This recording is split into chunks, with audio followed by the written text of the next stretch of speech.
Russ, we're back. Hello, Matt. How are you? I'm doing well. How are you today? I'm doing good. Good to see you. It's good to see you as well, man. It's been a little while. It has. No, it's been 2 weeks. It's been 2 weeks. That's not a long time. How's everyone out there doing? How y'all feel out there? My name is Matt. My name is Russ, and we put the K in 4K. And we are... Which stands for... 4K Kings. Another successful intro and opening, I would say. You know, Matt, I thought about that since we haven't seen each other in so long. 2 weeks, as we said. We're at least 10 for 10 on our intros. We are. Well, I'm going to make it 20 for 10. I had some ideas. Here's some. Matt, what are your thoughts on George Lucas's small person fetish? I don't think I've ever thought about that in my life. Okay. What else you got? The era of movie stars are dead. Did George Lucas's little person fetish kill them? Russ, where are we going with this? I'm going.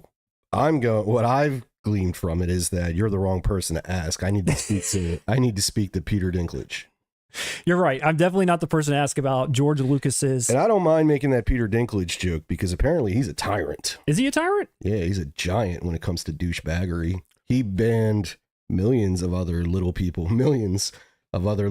actors from performing in Snow White and other. Dude, this sounds like a complete joke, but there is some truth behind this. There was a controversy about him taking over the reins of that Snow White production and not allowing them to cast any other little people as dwarves. Do you think anyone has any idea what they've tuned into right now? I feel like I'm lost. You've lost me. Then stop leaving me in charge of the intro. In charge of the intro? I'm trying here, man. I'm trying. Well, you're doing okay, Russ. I don't know what the audience thinks, but I think you're doing okay. So, P. Diddy. I wanted to welcome all 9,000 of our subscribers, 9,100 of them. I am eternally grateful and sincerely thankful. I mean, that's incredible. It is incredible. Honestly, thank each and every one of you for that. They're all out there watching right now. All 9,000 have logged on tonight to listen to us and you ramble on about Peter Dinklage. And they logged in to see Carlito. But they're going to be disappointed once again. I haven't talked to that guy in a while. He's mad at us because once we had that surge and we had that uptick in sub count, you know the behind the scenes. He left on bad terms. Yeah, he's angry with us. Well, thank you for everyone out there who is tuning in, who has followed us for as long as you have, who is always stopping by, leaving comments on our videos, giving us thumbs up and so forth. Thank you to everybody out there. Say hello to each other. This is a community of friends. Yeah, I'd like to emphasize that. We are not an authority in any way. It's a community. We're just like you. We love jumping into the comments. If you disagree with an opinion we have on anything, keep in mind it's an opinion. We just love shooting the shit about it. Keep in mind you're probably right, and we were probably wrong. Yeah, make physical media collecting fun again. Lindsay, the producer in the booth, how are you? How is everyone out there doing tonight? Hi, I'm doing well. It's good to be here. Thanks everyone for joining us. Looks like the chat is lit up already. Fired up. We got a fired up chat. And you said the intro was bad. They are still sticking around, so I feel a little bit better about that now. I feel vindicated. You are vindicated. Let's see. What are we talking about tonight, Russ? We've got some Criterion news, some 4K Steelbooks to take a look at. I've noticed a lot of Steelbook announcements. I feel like everything is just going to be Steelbooks at one point. It is. It used to be sort of a more special, like, limited kind of a thing, like, every once in a while. But now it's like everything's got a Steelbook counterpart pretty much, which, I mean, I'm not mad at, but it does cheapen it a little.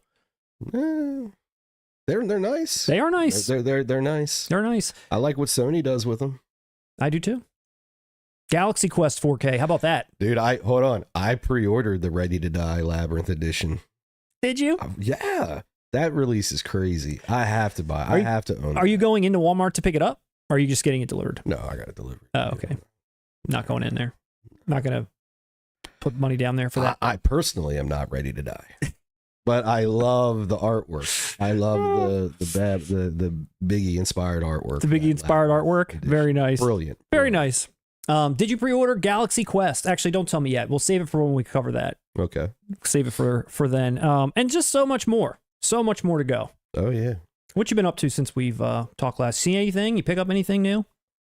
Yeah, I did pick up a few things. I still haven't gotten anything. You still haven't gotten anything? Nothing. Wow. Are you going through withdrawal? I mean, I know there's things coming, but I'm just like, when are they going to get here? I feel like I'm trying to remember some things I bought like direct from like an Orbit or someone, and I don't know if they ship early. Some things I bought direct from a company, so I'm like, come on, I hope you ship early. Oh. Actually, my Terminator was delayed. That's supposed to come in like November 5th. Now it's coming like November 18th. People are never going to get this review. Judgment Day is literally going to happen before we get that. Seriously. Right? What did you get? I got some bangers. Did you get some bangers? Tell me, show me what you got. I don't know. Well, here, let's start with this. Ooh. Fresh off the press. This just came in yesterday. I haven't even opened it, but it's the Brian De Palma's Body Double Steelbook. Put your arm like right about here. Oh, we haven't rehearsed this. Come on, like right about there. Oh, there we go. There. Box cam, baby. Look, now I'm all shaky. This is like a thing now. It looks great. It does, dude. It looks incredible. That's what this is what was on my mind when I just made that Sony Steelbook reference. But that's not Melanie Griffith on the cover, is it? No, it is not. Who is that on the cover? That's the other chick in the movie. Who is? Dude, I refuse to talk about it. Okay, you got heat. I said one thing about Body Double in a video we did. I didn't feel like I spoiled anything, and I don't mean to disrespect the commenter because I forget who it was. I felt like it was somebody who watched us frequently. Felt like I had spoiled something. But you said there's a spoiler on the case. Well, there is, dude. When we talked about it, I alluded to there's a moment in the film where a song takes over in essence, and everyone knows this song. I know you know this song, but before I'd seen this movie, I had no idea there was an association with a Brian De Palma film. Mm-hmm. And and what happens in this part, it takes you out of the narrative, it takes you out of everything, but it's also funny and brilliant. I don't know. Yeah. And I'm excited, but the music video for the song I'm referencing is a feature on where do I put it?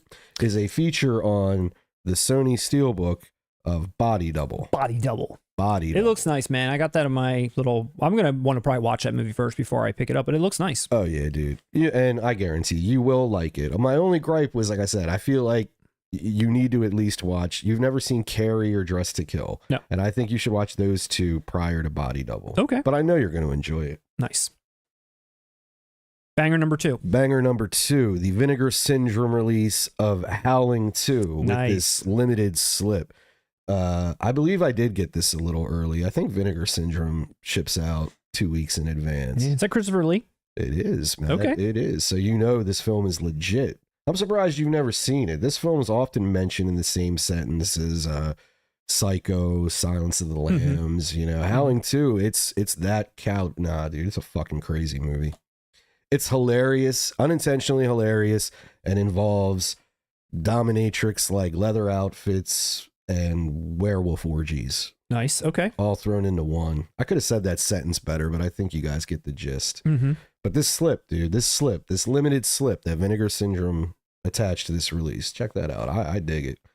Again, this all came in within the past 2 days. I haven't opened it. No, I always love their slips. It's the best quality slips ever. Vinegar Syndrome, in my opinion, always knocks it out the park. Yeah, they're great.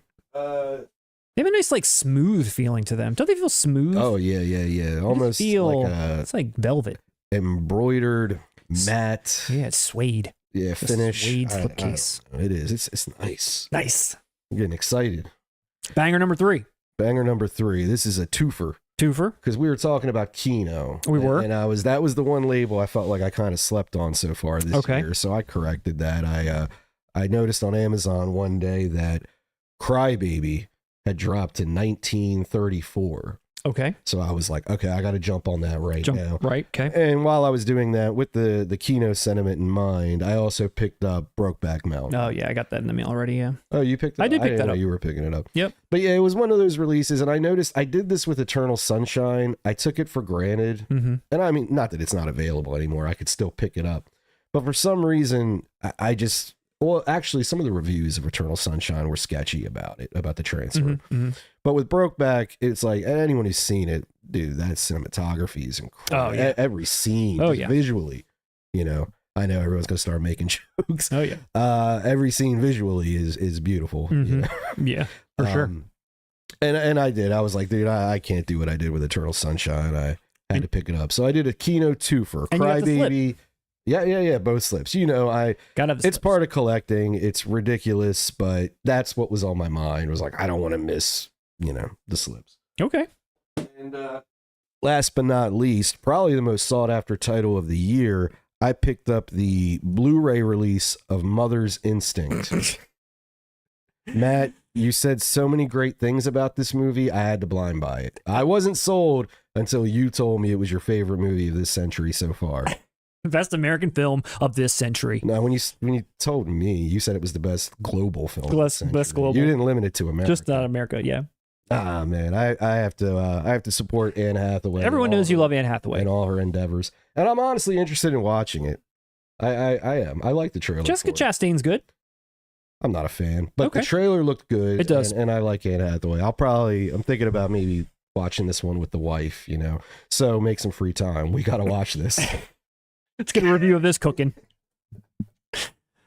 No, but that's it, man. That's it. But like you said, it's been kind of light recently. Yeah. I I didn't pick up anything, but I did watch Twister. nice. And I wanted to let you know that I watched Twister after. I know there's a lot of Twister heads out there, so I couldn't leave this hanging for all the Twister heads that are just interested to keep talking about Twister and what my thoughts are on it, because I hadn't seen it in forever. And I put this on, dude. First of all, it sounded incredible. It looked great. But the movie was actually a lot better than I even remembered it.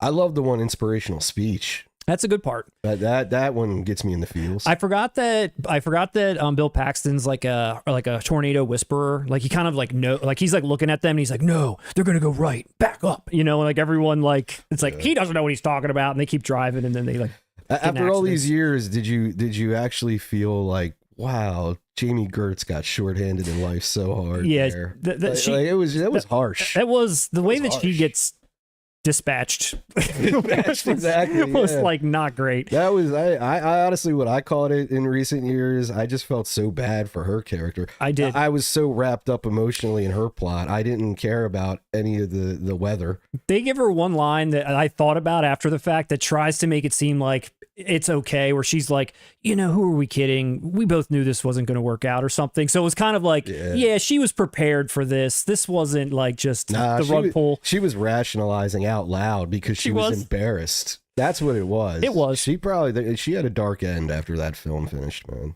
That character, I guarantee you, that character had a true downward spiral after those events. She was traumatized by being so close to all those twisters. Were they married or were they just engaged? Engaged. Her fiance abandons her for another woman. Right in front of her face. Right and there. It was an ex too. He went back. Yeah. He was like, nah, you know, I tried something new and nah, she had it better. Wow, dude. You're right. Twister's deep. You hear that, Twister heads? Twister's got a lot of pathos going on. This is why you've tuned in for Twister Talk. Honestly, this whole time, I just feel bad that I didn't watch Metro.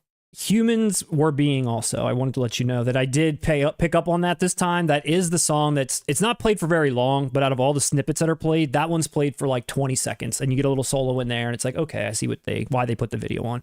And there's definitely a scene where Bill Paxton goes, "We're going green." And the sky's green, and everyone was like, why does this movie look green? I'm like, they just told you why. But Twister. I'm glad you enjoyed it after all these years. And just real quick, too, I rewatched Bad Lieutenant, watched it for the second time. Loved it even better than the first time. Are you turning into a bad lieutenant? Yes. Lindsay, the producer, however, did not like it so much. It's the perfect date movie. What happened? She said she would not like to watch it again, but we got through it. We got through it. Lindsay, the producer, any thoughts on Bad Lieutenant? Yes, I'm a normal human being. Yeah, that. I mean, Harvey's amazing. I just thought the story was lacking for me. I was like, where are we going? It's bleak. I was bored, actually. What? I don't often find myself bored watching movies, but I was kind of bored. Wow, man. Okay, that wasn't an adjective I was expecting. Be kind in the comments on that. It is not boring. You're fine. I mean, Harvey was amazing, though. He was. He was amazing. He was amazing. Russ, I want to give you a quick 7 4K update. I don't know if you pre-ordered this or not. Did you? Any of these editions? The giant box edition or the regular collector's edition one? I didn't order the what's in the box edition, but the other one. Yeah, the other one. So a lot's happened in the last few days regarding this box set. So people started getting, and what's weird is I pre-ordered this specific one right here that's on the screen, not the box edition. I pre-ordered this from UK and I still haven't, or UK Amazon, but I still have not gotten the same notice that everyone else has gotten. I have. You got a notice? Yeah. Okay. I didn't get mine. Well, I mean, because I must have ordered. It's been so long. It's been a long time. I must have ordered direct from Zavvi. I did not. That's what I was about to say. Most of the notices I saw either came from HMV or Zavvi about sort of what's going on. And it sounds like everything we know so far, this edition and the other one, canceled. Yeah. The kibosh. And now we're going into Steelbooks, like you said. Yeah, I mean, it's. Oh, you know what else? I keep getting emails, and I ordered directly from Zavvi, Interstellar. Oh yeah, that keeps. I ordered that Interstellar edition. And it's the same thing all year long. Yeah. Every couple months, I get a nice little update about, hey, no 7, no Interstellar. I know, and I feel weird about this whole thing. Just kind of like I felt when they showed this and was like, hey, pre-order this now for a year from now. It's like, it just feels like they don't have any idea what they're doing. They're throwing something at the wall. They probably got backlash and were like, okay, this isn't selling as well as we thought. Let's nix this whole box edition because we're idiots in the first place for even suggesting it. Let's give people Steelbooks because that's what they're really wanting. Even though there is a Steelbook in there and they plan on a standalone Steel, but it's just like this.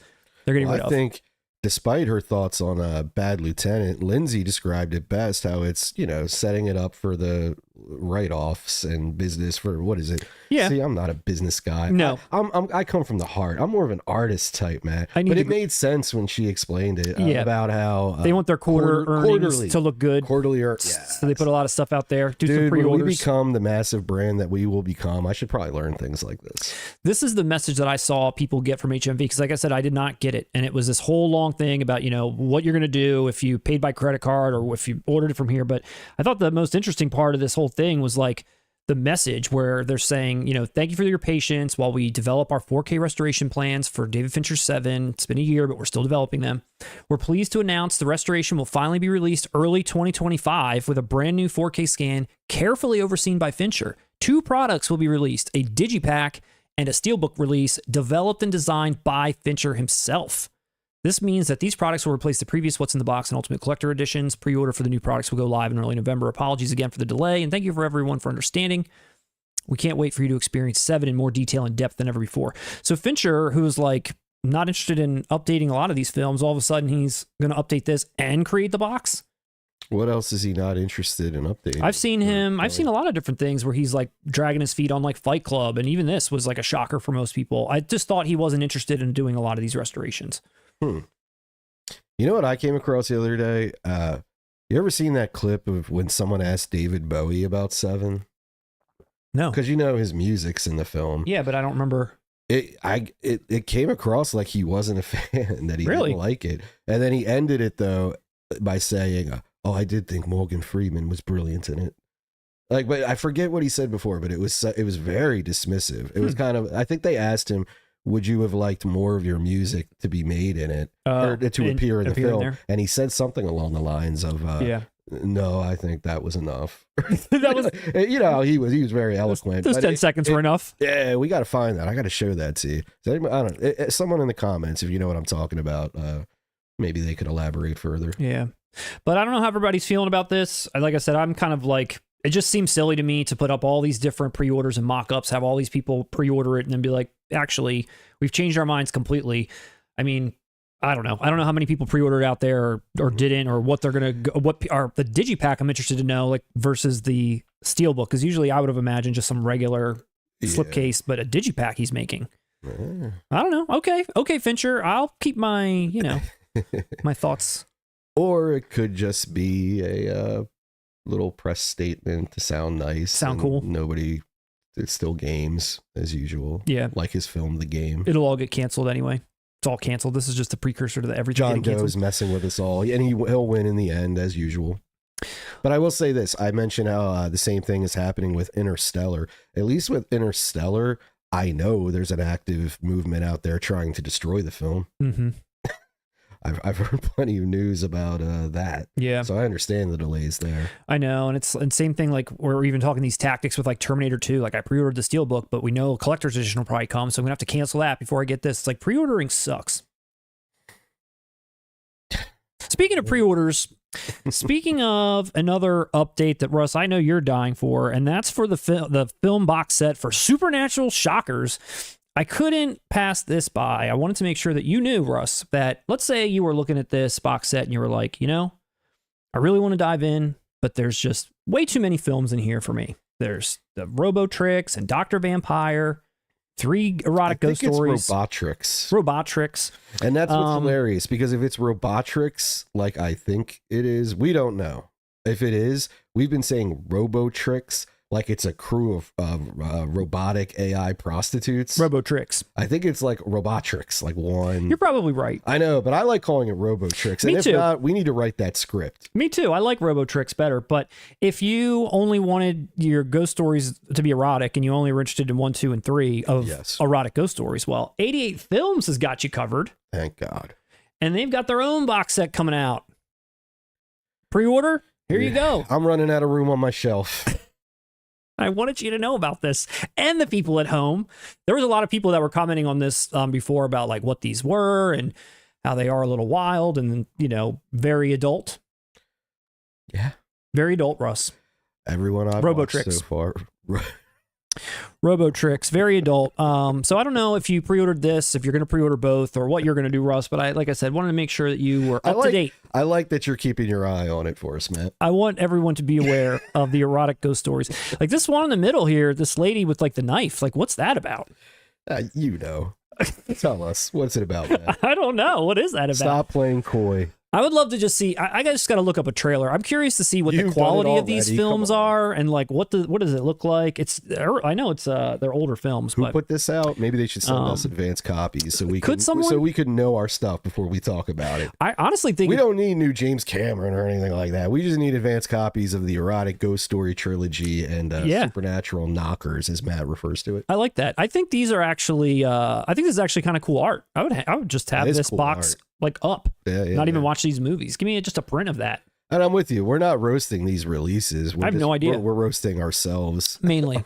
How we don't know anything about it. Erotic Ghost Story Trilogy. One more update for you, Russ. Speaking of roasting, it's not a 4K Kings broadcast. If you don't have an update of Joaquin Phoenix. Man, it's not Halloween yet. Wanted to bring this up one more time because there's one more update to share. Stop with the updates on signs. Stop. Do you know how many people want to know these updates? Unless the update is they change the artwork, no more updates. We're done. We're done with this release. I feel like Joaquin's eyes are getting worse. Well, Russ, you're in for a surprise. They're not changing this art, but Steelbooks have been announced for Signs and for Sixth Sense. And I'm here to share with you what that art looks like. Did they keep Joaquin? They did not keep Joaquin. All right, so they're off to a good start. They're off to a good start. So here we go. This is what Signs and Sixth Sense look like. Now, I don't know what I'm looking at really for the Sixth Sense. I haven't seen that movie in a while. I don't know what the close-up of the door handle means about anything. I really have no idea. Signs, that looks familiar to me. Like that was maybe a poster or something. You've seen 2001.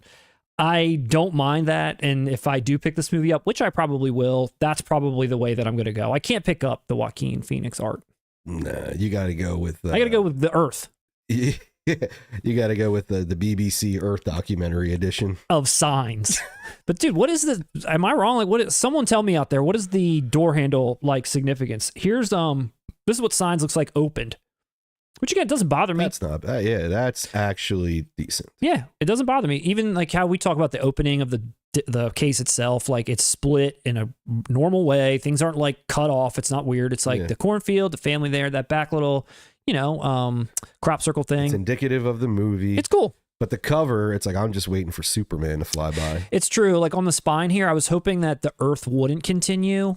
You see how the Earth continues into the spine? I wish the spine was just black. You're talking about the doorknob thing. Is there ever any shot like that at all in Signs? I don't know. From a space perspective? Dude, there may be, and I don't remember. Look at the back of it. That should be the front.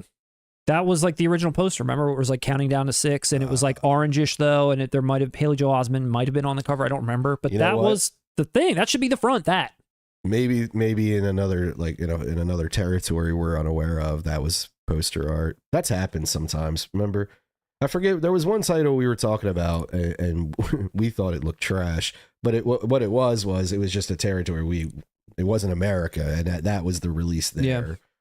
I don't know. But I'm with you. I don't recall anything involving a doorknob in The Sixth Sense. Lindsay, anyone remarking on this doorknob art and what it stands for? Can we get a correction on that? Yeah, 7 Days at Sea just said that the doorknobs in Bruce Willis's house were freezing cold, remember?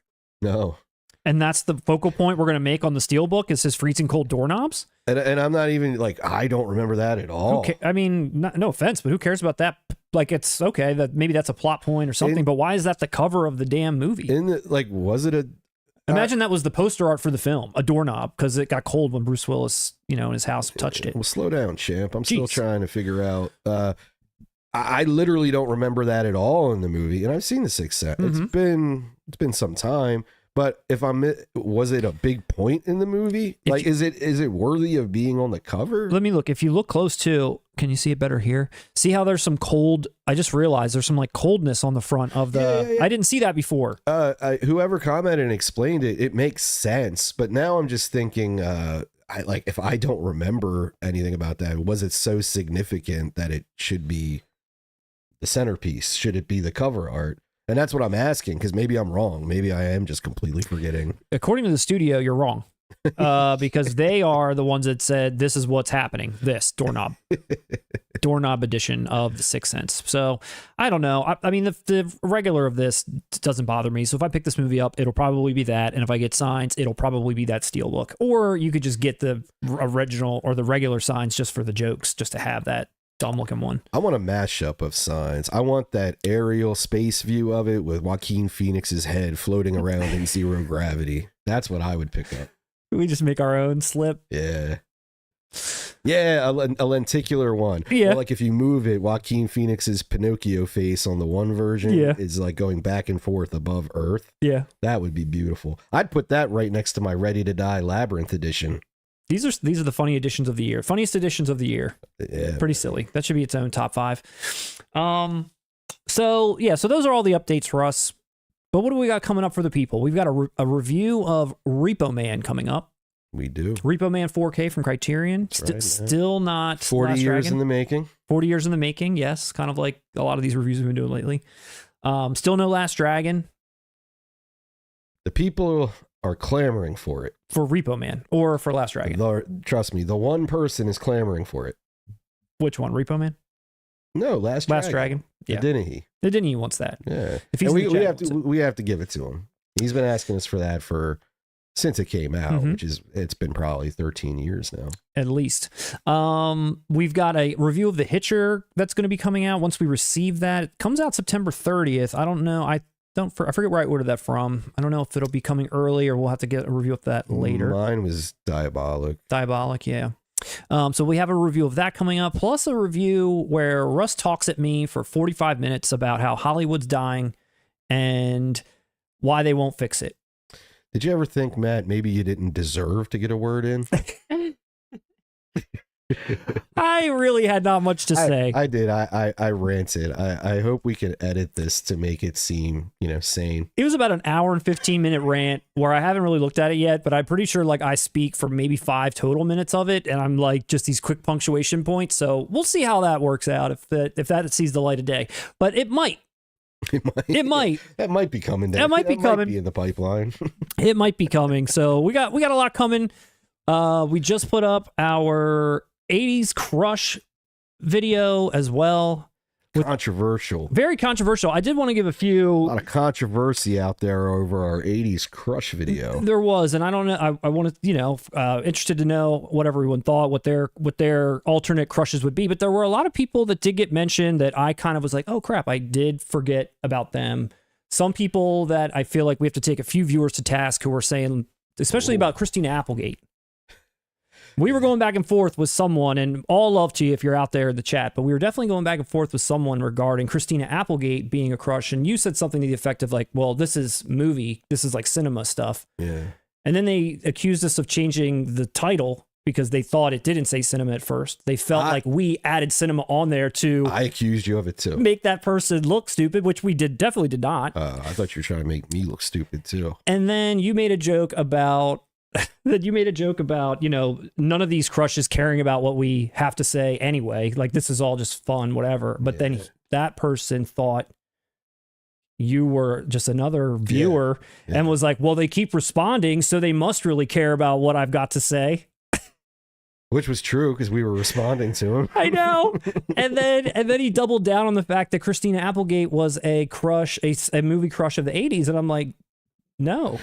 Well, I'll tell you, no, but I will say this. They backed it up with a film I'd never heard of with her and Alyssa Milano. Where she, it was like 1989 or something. Yeah, I never heard of it. I Because want to check it out now, too, because honestly, Alyssa Milano would have been on my list. But to me, we were born in 1982.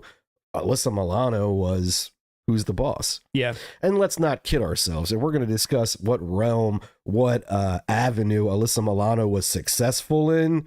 Nobody's picking movies. She had way more success on TV. Charmed.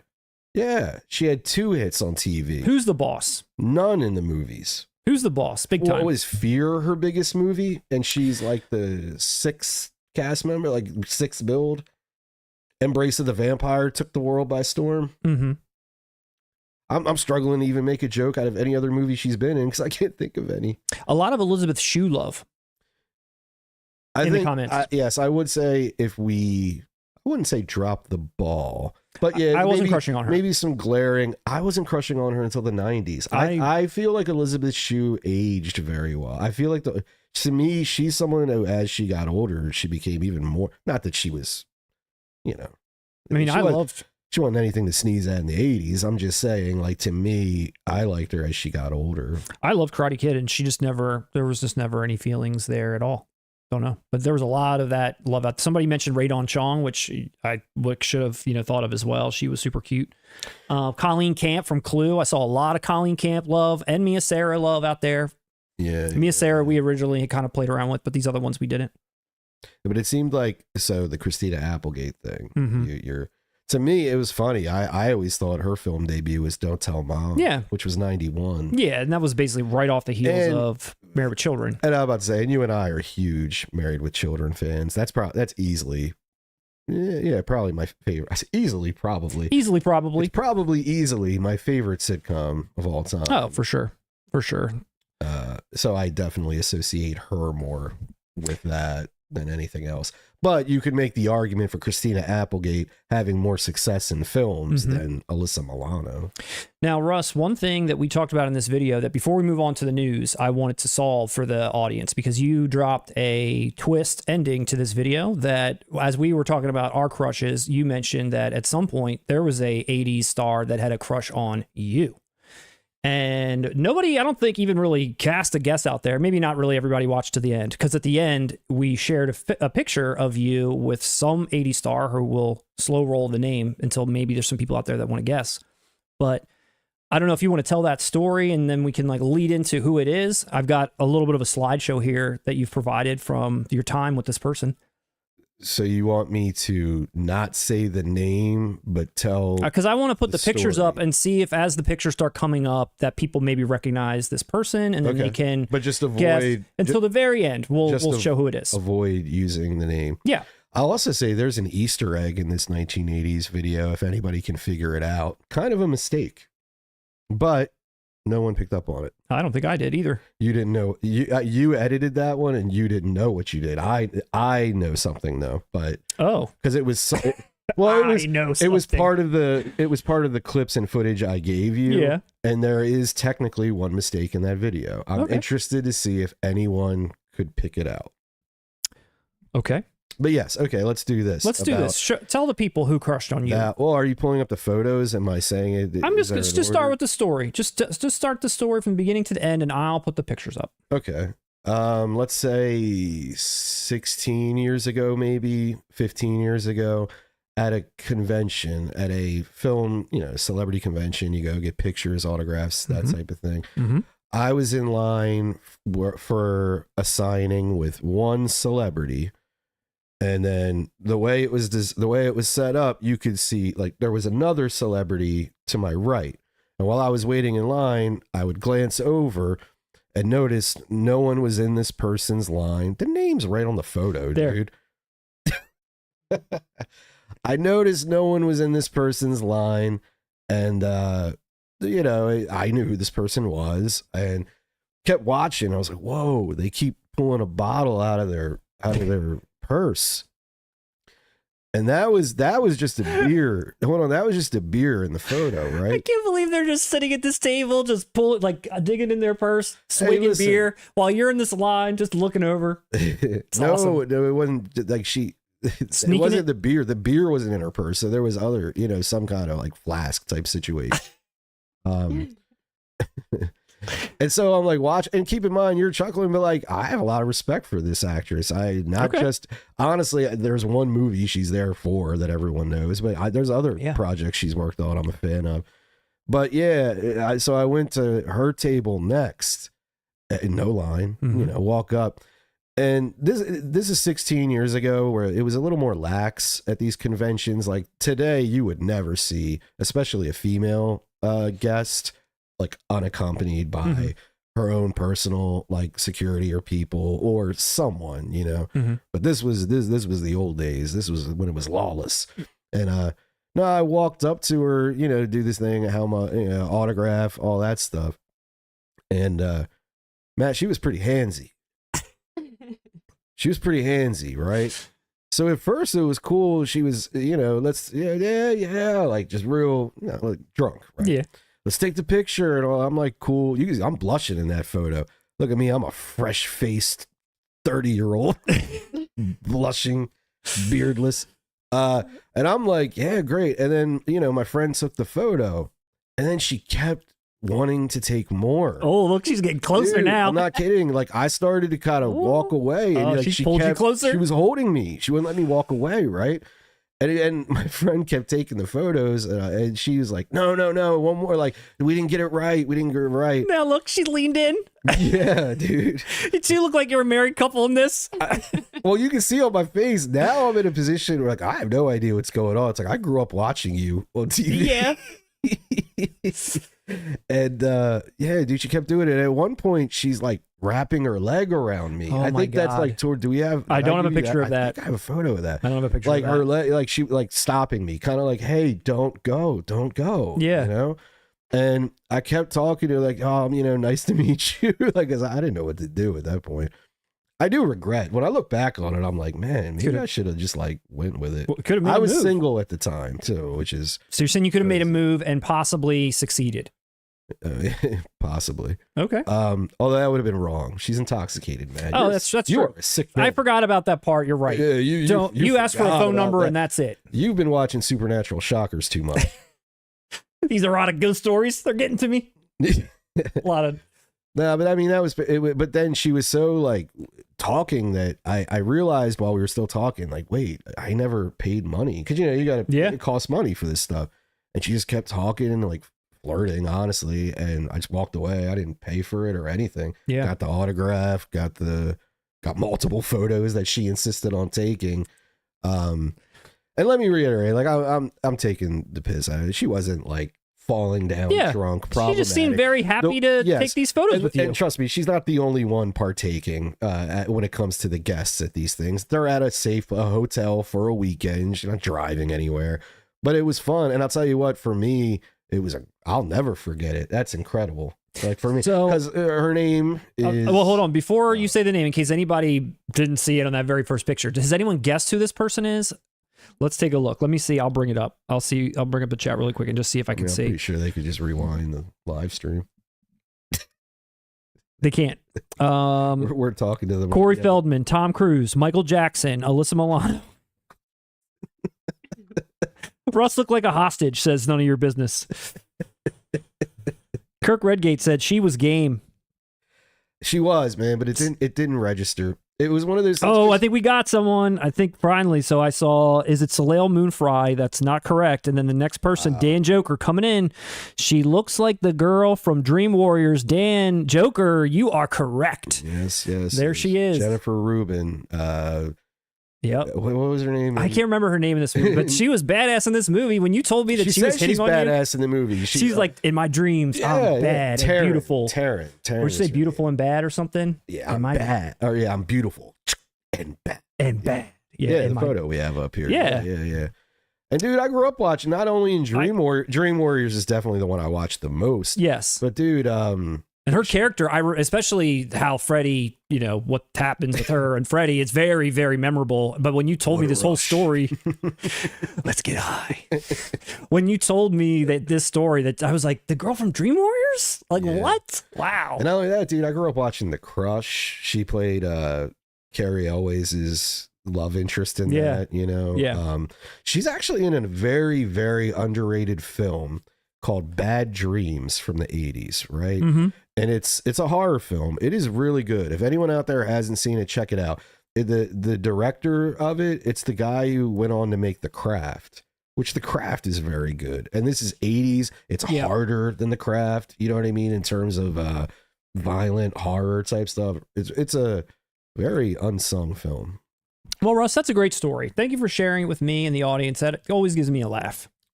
It is, man. It's funny. And like I said, it was... Yeah, I didn't know what to do in the moment, because I wasn't expecting that. Yeah, and come on, I don't want to be like weird. You don't be rude. Respectful. Yeah, hug me. That's fine. But at the same time, in my head, I'm like, wow, is this happening? Like, could I? Oh, it happened. Yeah. And you have a picture that she signed for you right back there. I know it's kind of, I don't know that it's be able to be seen on camera, but it's up there. And what did you ever say? In my dreams, I'm beautiful and bad. That's what you had to write. Dude, that's why. Okay, that's another funny story about it. So when I do these and I get the signatures, I always try to think of the most either offensive or absurd line from the movie that their character said. And I don't remember what I had in mind for her, but it all went out the window. Like anything I had that I was gonna, oh hi, I'm a big fan, it just like immediately went left, you know. So yeah, whatever she wrote on that, it was just, I think it's the quote that we just quoted, though. Beautiful and bad. Yeah. Well, that was lovely. I appreciate you sharing that story. Man, I appreciate it happening to me. Thank you, Matt. Jennifer Rubin, if you're out there watching, which I know you are, give Russ a call. I think he would like to speak to you again. My wife would love that. Yes. Let's get into the news, Russ. You ready? Yes. Let's talk about Criterion. Let's talk about their December 4K titles. I think there was 4 total that got announced, and the main one that I was the most excited about and one that I wanted to talk about was No Country for Old Men in 4K, which is coming in a 4K and Blu-ray like combo, but also you can just get it in a Blu-ray as well. It's coming out in December, like I mentioned, previously released on Blu-ray. I think I stuck with the DVD. I don't even think I ever purchased the Blu-ray. Here it is. Kind of a decent slip. It's got some embossing on it.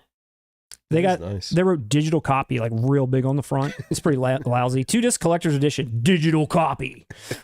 Like, thanks. But yep, so I have this and will definitely be picking this up. This is the 4th 4K Coen Brothers film. You had Blood Simple, Big Lebowski, No Country for Old Men now, and then Fargo that came out from Shout Select. So they've kind of had a few all over the place. It kind of seemed like a matter of time to me, to be honest, before this got announced in 4K and that it got announced from Criterion, which makes total sense. It does, but that's nice. I mean, Blood Simple we expected. Yeah. There was already a blue from Criterion. Yeah. There was no Criterion, No Country for Old Men previously. No, there wasn't. And it's coming with a decent amount of stuff. I mean, obviously the whole 4K restoration supervised by Roger Deakins himself.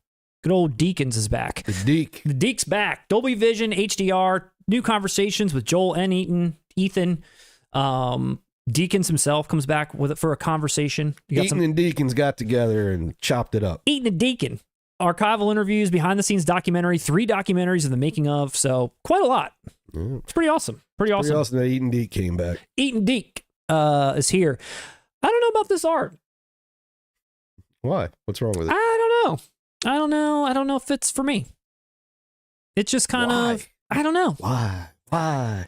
Be constructive with your criticism. I don't know. It just seems so, I don't know. Is it just plain bland? I don't know. Like, I get what you're saying. It's not something, nobody's going to put this in top 5 artworks of the year, but dude, none of the original artwork was ever that inspiring to me. No, it wasn't, and I think it's maybe a hard movie to sum up in a poster or a picture. They always focus on Anton Chigurh to some degree, like it's like his face like superimposed over top of like, I think that's what I have. What's his name? Like, yeah, exactly. Of Josh Brolin like running or something. So it makes sense that he's on it, but he's just kind of like standing in the parking lot with his back to us. I like it. All it's right. Mysterious. And that character. Come on, that villain became one of the most iconic cinematic villains of this century. Is he represented well here? Not that there's much competition, but he definitely is. What's that? Is he represented well here? Yes, it's mysterious, and it's setting it up like, what am I looking at? And if I've seen the movie, yeah, I like it. I guess I'll tell you what, like I said, I get what you're saying. It's not something that I'm, gonna write home about. I'm not giving this a standing ovation, but I don't think it's bad. I'm giving it the side eye. Give it the side eye. Give it the side eye. I think if you had never seen this movie before, and maybe didn't really know what was going on in it, what the characters were, this would be an intriguing art to look at. You're like, weird, desolate parking lot, strange man with a canister, and what appears to be a shotgun with like a silencer on it. Okay, I'm interested, but knowing what it is, I don't know. I wanted something more, maybe. It's the vibe of the movie. All right. It's Isn't sandy looking. Yeah. Like, would you say that? Would you say this misrepresents the vibe of the movie? No. And that's where I think it doesn't bother me. All right. Well, F me, I guess. But I will say it is a top tier Coen Brothers movie. I don't know where you put this in their filmography in terms of, what you like or don't like. I remember at the time when this came out that the ending was a little bit divisive. You know what's funny? I've only seen it once when it came out. So I'm really interested in picking this up and watching it again. Yeah. I remember loving it. I remember thinking it was great. Great cast. I mean, Brolin's awesome. Obviously, he's great in it. My girl, Kelly McDonald, or our girl, Kelly McDonald, great. Yeah, she's awesome. Woody, awesome. Yeah, I love the cast. And Tommy Lee. Tommy Lee's from Motley Crue. Tommy Lee Jones. He's really good in it too. But I mean, come on, dude. Bardem stole it from everyone. Yes. Yeah. Years later, like everyone you're naming, I'm thinking, yep, they were great, but they're not etched into my brain like Bardem was in this. And when you asked about Coen Brothers, I've never really ranked them. I never really. That's weird. I've never really looked at their films as like, wow, I got to come up with a top 5. I have to. I honestly don't know what that would be. They're so varied. I was gonna say they're all over the place with genre. It is kind of hard to say. Yeah, like it'd be very strange to compare No Country for Old Men to Raising Arizona. Lady Killers. Did you think the ending of this movie was divisive at all? I don't remember it. Okay. That's what I was saying. I haven't seen it since it came out. I do remember what you're talking about. I remember feeling like it was open-ended. Didn't it involve like Woody sitting down talking with another character? No. Well, at the end, there's a Tommy Lee Jones just shares like a story, and that's how they end it. But it was just more about the resolution of the Josh Brolin character and the resolution of the Anton Chigurh character, like how those characters. Stories got resolved was kind of like, well, huh? Wait, or why? Or no. That kind of thing. Right now, I didn't want to spoil anything. When you said Tommy Lee Jones, no. They end the story with him telling a dream that he had to his wife. Yes. I remember that completely now. No, that didn't bother me at all. I think all of it fit the movie. Yeah, to be honest. at the time it did. I honestly, I'm gonna revisit it with fresh eyes. Maybe my opinion. I remember at the time I didn't agree with that being bad, or no, I didn't. Yeah, it's an excellent movie. It's a great thriller. I mean, and you mentioned Raising Arizona. Where are we at with that? Why hasn't that come out? Are we going to get a Criterion of that, or are we just going to get some Steelbook? You'd be happy with a 4K. I would. Of Raising but Arizona. Where is it?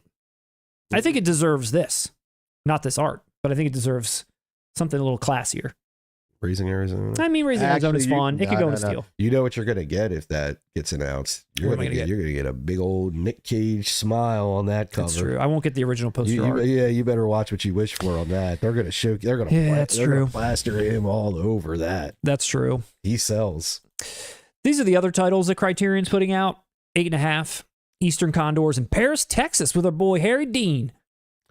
What's funny. So Paris, Texas, all Wim Wenders films, right? Mm-hmm. I have had so many people in my lifetime tell me I would be a huge fan. So people have done it on this channel, okay, like out of the blue. And so I bit the bullet and I pre-ordered Paris, Texas. But I did not order this version. It was before Criterion put this announcement out. Mm-hmm. Did you see that other one? I think it's a Studio Canal. I did. Yeah. I pre-ordered that one. Okay. And I'm gonna go in cold. This will be my Wim Wenders debut. This will be my first time ever watching any film by Wim Wenders. And I think I picked the right one. I know it's always been on my radar, because of when I was a kid, I read a biography on Kurt Cobain, and he was a fan of it. So it always, and for reference, the reason why I watched Clockwork Orange when I was 12 was because I read Kurt Cobain was a fan of it. Okay. So I think it's been 30 some years. I think it's time for me to dip my toes in, man. I got to jump in the pool. Let's see what the chat's having to say about that. Let's see here. Let me go. Paris, Texas is S tier. Yeah, like I said, everyone tells me, and it's funny, over the years, I'm talking years, it's always me specifically. They're always like, Russ, you would love Wim Wenders. You would love Paris, Texas. And I don't know why. I don't know anything about it. So I'm going to go in cold. So let's start. So I'm sorry. I'm American. I apologize. Wim Wenders.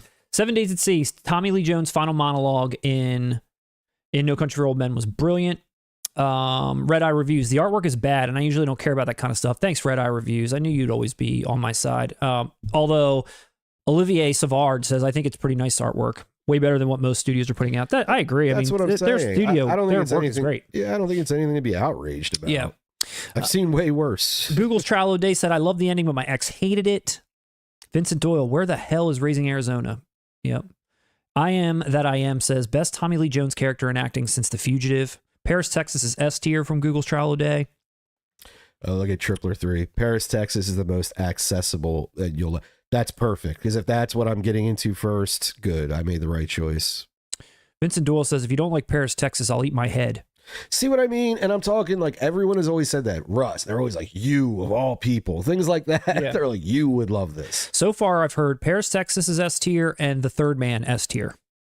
Of movies we've brought up that were like, what is this movie? Or what's going on with this? Everyone's like, you got to watch these movies. Yeah. This is the most I've seen people talk about watching. What about these other ones? Eastern Condor at 8.5. Damn, I just spaced out there for a second.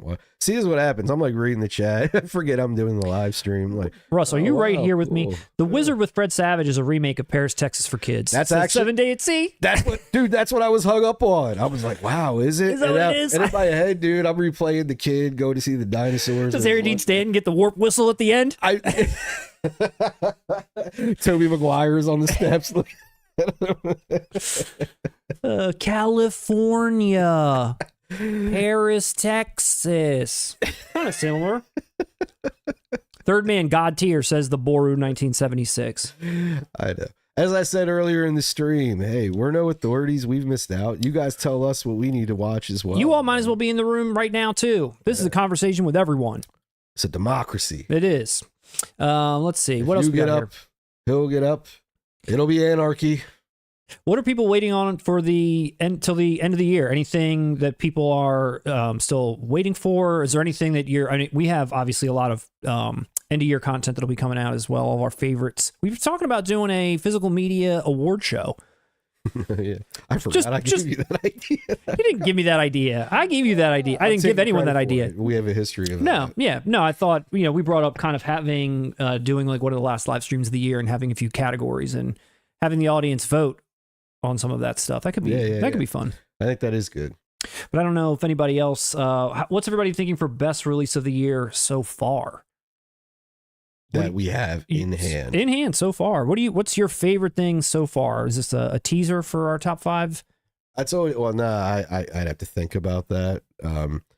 I keep thinking The Hitcher is going to end up being it. Mm-hmm. So what have I received so far? Conan. Yeah, that's the beginning of the year. That's a heavy hitter. The Zombie Army. Of course, gotta have that. Actually, that was last year, wasn't it? No, it was this year. That was this year. Yeah, it was like March. Mm-hmm. You would know. I would know. Blue Velvet 4K is 7 Days at Sea's favorite of the year so far. Best release of the Conan box set. Charlie 85, best of the year so far. Yeah, all worthy choices. 7 Days at Sea also says Paris, Texas was boring as F. Charlie 85, Wings of Desire is my favorite Wim Wenders film. Wim Wenders. Aliens, Condo 007, his favorite of the year. A lot of big ones. Still a lot to come. Furiosa, I saw somebody. Did you pick that up? I did not. Pick that up.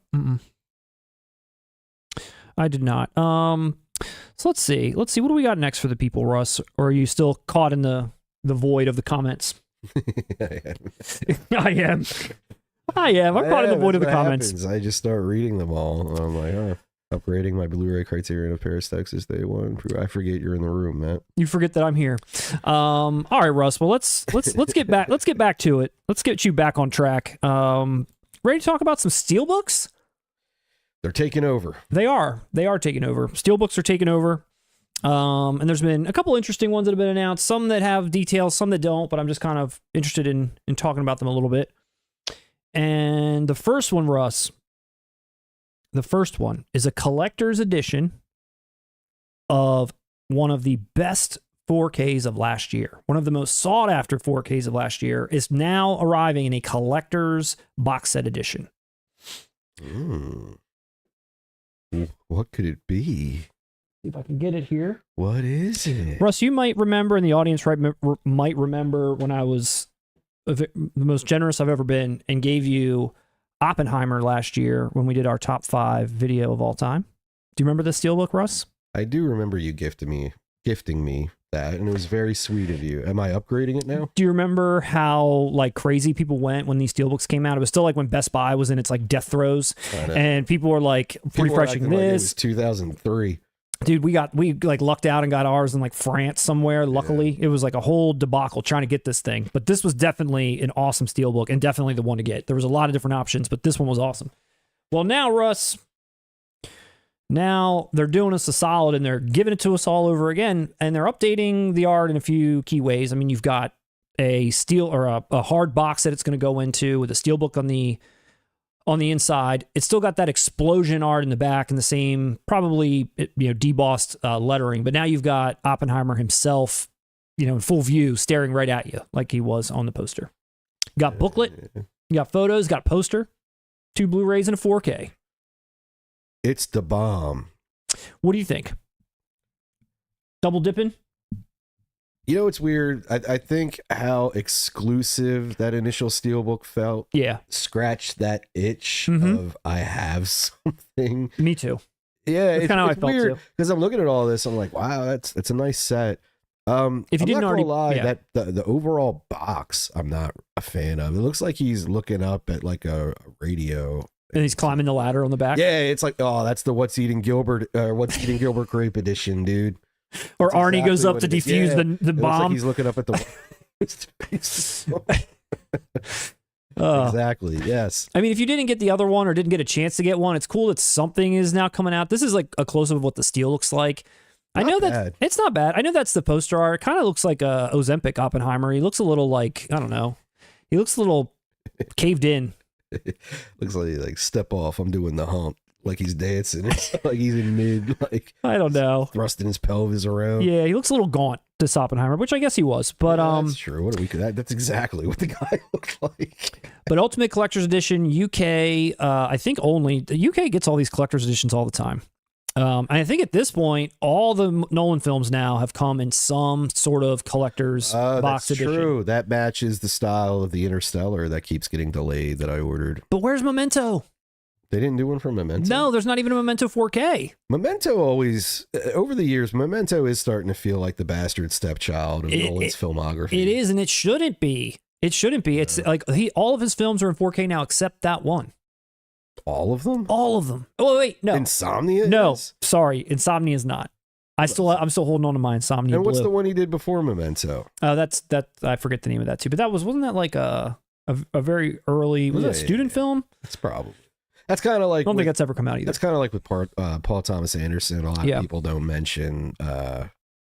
Even I forgot the name. The one before Boogie Nights. I've seen it. Hard 8, right? Hard 8? Yeah, I think. See what I mean? It's like we all just collectively agree. They debuted with Memento. Nolan arrived with Memento. I thought Memento was teased for this year, but there's still nothing, so I don't know what's ever gonna happen with that. But I mean, like I said, this looks decent. It's pretty cool. If you hadn't picked this up already, I don't know. Definitely, if you don't own it. If I didn't already own it and we didn't have such a bonding experience together, Matt, receiving it, yes, I would get this. I'm happy with mine. I'm happy with mine too. That'd be real fucked up, wouldn't it? If I just I'm picking this up. I'm gonna get rid of that one you got me. Yeah. That would be messed up. I'd want it back. Another Steelbook that was announced for, I think, December the 3rd, but no art has been shown yet, Russ, and you'll know that I'll be excited for this. And that's Kickboxer, baby. Kickboxer 4K, the follow-up to Bloodsport, where Frank Dukes rides again. I mean, I'm just kidding. It's not the same plot lines, but it wasn't a sequel. No, but it definitely was. According to Frank Dukes, it is. It's definitely one of those movies where when it would come on when I was a kid, I'd be like, oh, wait, is this Bloodsport or Kickboxer? Oh, this is Kickboxer. Okay, I wish it was Bloodsport, but I'm happy anyway. It was always like good. Like it still scratched that same itch. Bloodsport was superior. Yeah, it's diet Bloodsport. Kind of, but it still has its moments, and it's still a good enough. You know, it's better than some of the other ones that continue to come out after the fact. Yeah. It's like that meme. It's like, Mom, we have Bloodsport at home. Yeah. Oh, it's it's Kickboxer. Yeah. So Kickboxer is now been announced for 4K, coming from Lionsgate in a Steelbook. So, we're probably going to get, like a little slide down kind of deal. I should have put the art in here, but I forgot. But you remember this came out in a Blu-ray Steelbook for Walmart, like not that long ago. And it was like a neon blue Frank Dukes on the back. It like looked really ugly. I said Frank Dukes. Kurt, what's his name in the movie? Kurt something? Frank Dukes. Yeah, just call him Frank Dukes. That's who he is. Let's do it. His name's Kurt something in this movie, not Frank. But yeah, he's like Bolo in it. Yeah, no, he's not in it either. So he's neon blue, and I hated that art, but I was glad it was Blu-ray. I hope they don't just take that same steel and like throw blue? Who associates that color with? Not Kickboxer. It's in like Thailand. It looks this color the whole time. It's like orange. So yeah. So this has been announced. Like I said, no details or anything. But what's funny is I actually saw. I don't know if maybe he's a viewer. But when I was looking this up, there's a whole, obviously, like a whole forum dedicated to this movie and this release and when's it going to come out on Blu-ray.com. And there was someone on there, and I forgot to grab his name, but there's someone on there that seemed to have very intimate knowledge of this being released. They were in like some constant contact with the studio. They were like sending some materials they had from this movie or something. They were like this die-hard Kickboxer fan. And I'm like reading along this chain because it goes for a long time. And then finally at the end, it's like they finally confirmed that they are going to be coming out with a 4K thing, thanks to, a lot of like back and forth between me and this person. I'm like, is this guy for real? Are you out there right now? Are you for real? Did you get Kickboxer 4K greenlit? I don't know. But I'm glad if he did. Yeah. Because we all deserve it. Yeah, it was a sought after. Kickboxer is always on lists, I feel like. Whenever you ask someone in this community, hey, what would you like to see? Kickboxer usually gets mentioned. It does. And at the time, like I said, there's no art or anything. But last night, I want to give a shout out to one of our viewers on Instagram, just goes by the initials AR. And I don't know what your handle is on YouTube, but AR dropped us a DM and said, hey, I know Matt's been waiting for Kickboxer 4K. Here's a link to the Amazon pre-order. And I was like, hell yeah. And I went right to it. And sure enough, it's there. No box art or anything, but it's there. 4K Steelbook is up for pre-order for Kickboxer right now. Nice. So I want to say thank you to AR for giving me that heads up, because I would not have known that even today that the pre-order was live. What if it turned out that AR is JCVD? He's just mass DMing everyone. Pick this up. I'm trying to get more of my titles out in 4K. Lionheart's next. He's a big fan. Since JCVD, he loves home media. He does. He loves home theaters. That's all he does. He kind of let himself go. He just sits back with popcorn and one thing that blew my mind recently that I never knew about this movie? That there were sequels? No, that Tong Po, who is like the main bad guy of this movie, he's also in Bloodsport. Not as Tong Po, but the actor that plays Tong Po is in Bloodsport. I did not know that. I think, is he like one of the random dudes that fights? He's one of the fighters. Like in a montage. He's one of the main fighters. He's the guy that gets his leg snapped. From Chong Li. I know what you're talking about. Yeah. He snaps his leg. It's this guy. Damn. That's Tong Po with a full head of hair. Say his barber hooked him up for Kickboxer. And that's the thing. I would have because as Tong Po, and you can see him in this basically, like he's got a shaved head, but he's got this huge long ponytail that like goes down past his like butt, basically braided ponytail. And then when you see him here, it's like, oh, it's this guy. It's like kind of funny. I don't know. Like his dad or something. Yeah, dude. I don't know, but I always thought that was wild, and I just figured that out not that long ago. So, who out there is excited for Kickboxer? How many people? Lindsay, the producer, give me a check, a vibe check. A lot of Kickboxer love, or not so much? I can't. I'm too afraid to look. No. It looks like there's a lot of people that like Kickboxer, but perhaps Bloodsport is more of a love. There we go. Okay. That's how. But I am. hey, it's me in HD. So the kickboxer dance scene is cinematic history. That's all for I sure. ever think of when I think of this movie. Yeah. I That like is true. lost it when he starts dancing. Wasn't he wearing like khaki pants? Pleated khaki pants. They kind of like are puffy. Oh, so good. I mean, I guess they had to be a little puffy so you can move around in them. That is the one thing. That is the one superior aspect of Kickboxer to Bloodsport. Mm-hmm. But that's how I feel. We talked about this in the past. When Bloodsport was released, I grew up on both of them, but not heavy. I definitely learned that you were heavy. Oh, let's be clear, Russ. Yeah. It was heavy. So for me, when I became an adult, I had to kind of revisit them and watch them again, almost with not with fresh eyes, but. And as you said, as a kid, I kind of lumped them together while knowing this one's better, but when I watched them as an adult, dude, Bloodsport's up here and Kickboxer is like, oh, really? For Okay. For me, Kickboxer didn't carry over into adulthood as like I like this movie. It's going to be a nostalgic thing. Well, Bloodsport, when you watched it as an adult, it's like, whoa, this actually clicks maybe even more than I realized as a child, you know? okay. Well, I will say what the one Not thing to that shit on Kickboxer. thank you for shitting on it. You're welcome. The one thing that always like kind of was a little, I guess, not brought me out of it, but his brother in the movie, Sloan. Eric Sloan, his name was Kurt Sloan. Eric Sloan, like the brother that gets like injured by Tong Po, and that's why he goes to like take his revenge or whatever. I always felt that guy was so like lame and like overacting, but what I found out, which is even worse, is on that thread of that person who's trying to get Kickboxer 4K made, he's going on about some original cut that he's got that US has never seen and all this stuff where the original Eric Sloan actor's voice is used, whereas the one that we all know, his voice is dubbed. So I'm sitting there thinking, well, oh, maybe that's why it was annoying to me. Maybe, you know, so the guy links a video of the original voice actor and I about pissed my pants laughing that it was even worse. Really? I thought so. I mean, I was like, God, that's even worse. Hold on. As is, though, what is worse, Eric Sloan or young Frank Dukes?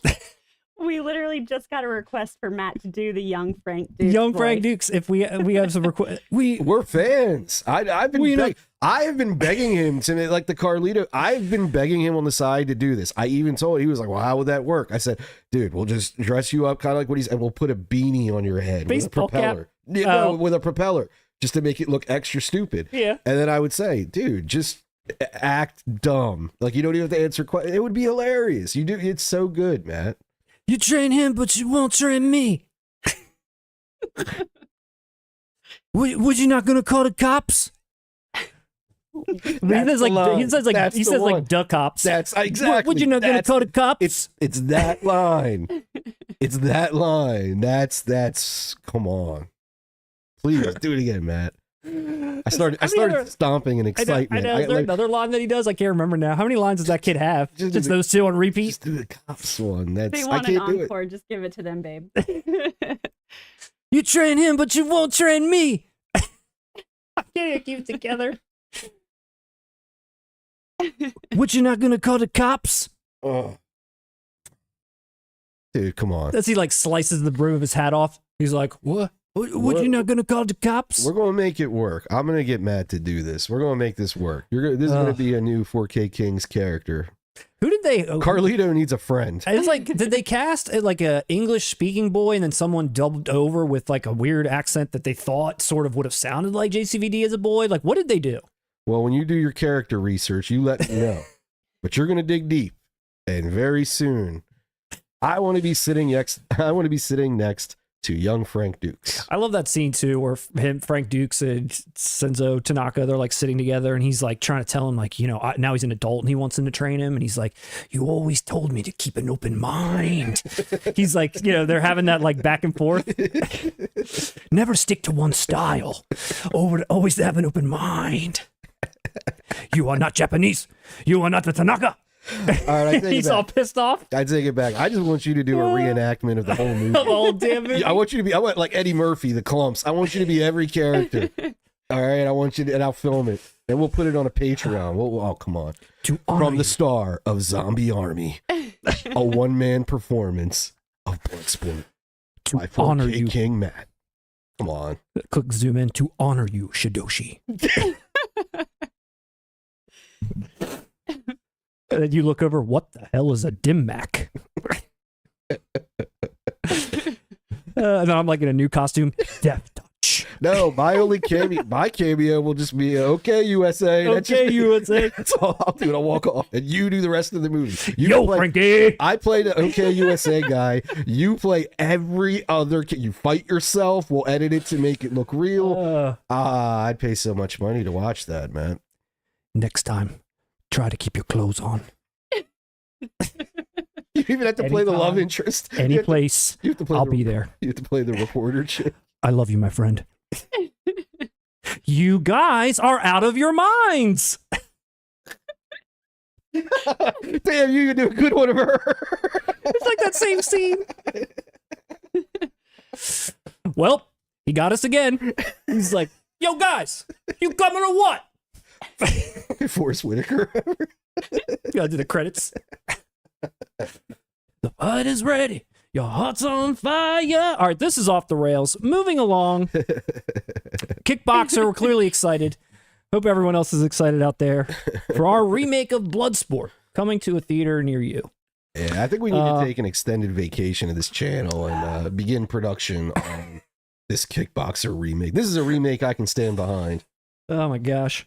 And no one will call the cops. No one's gonna call the cops.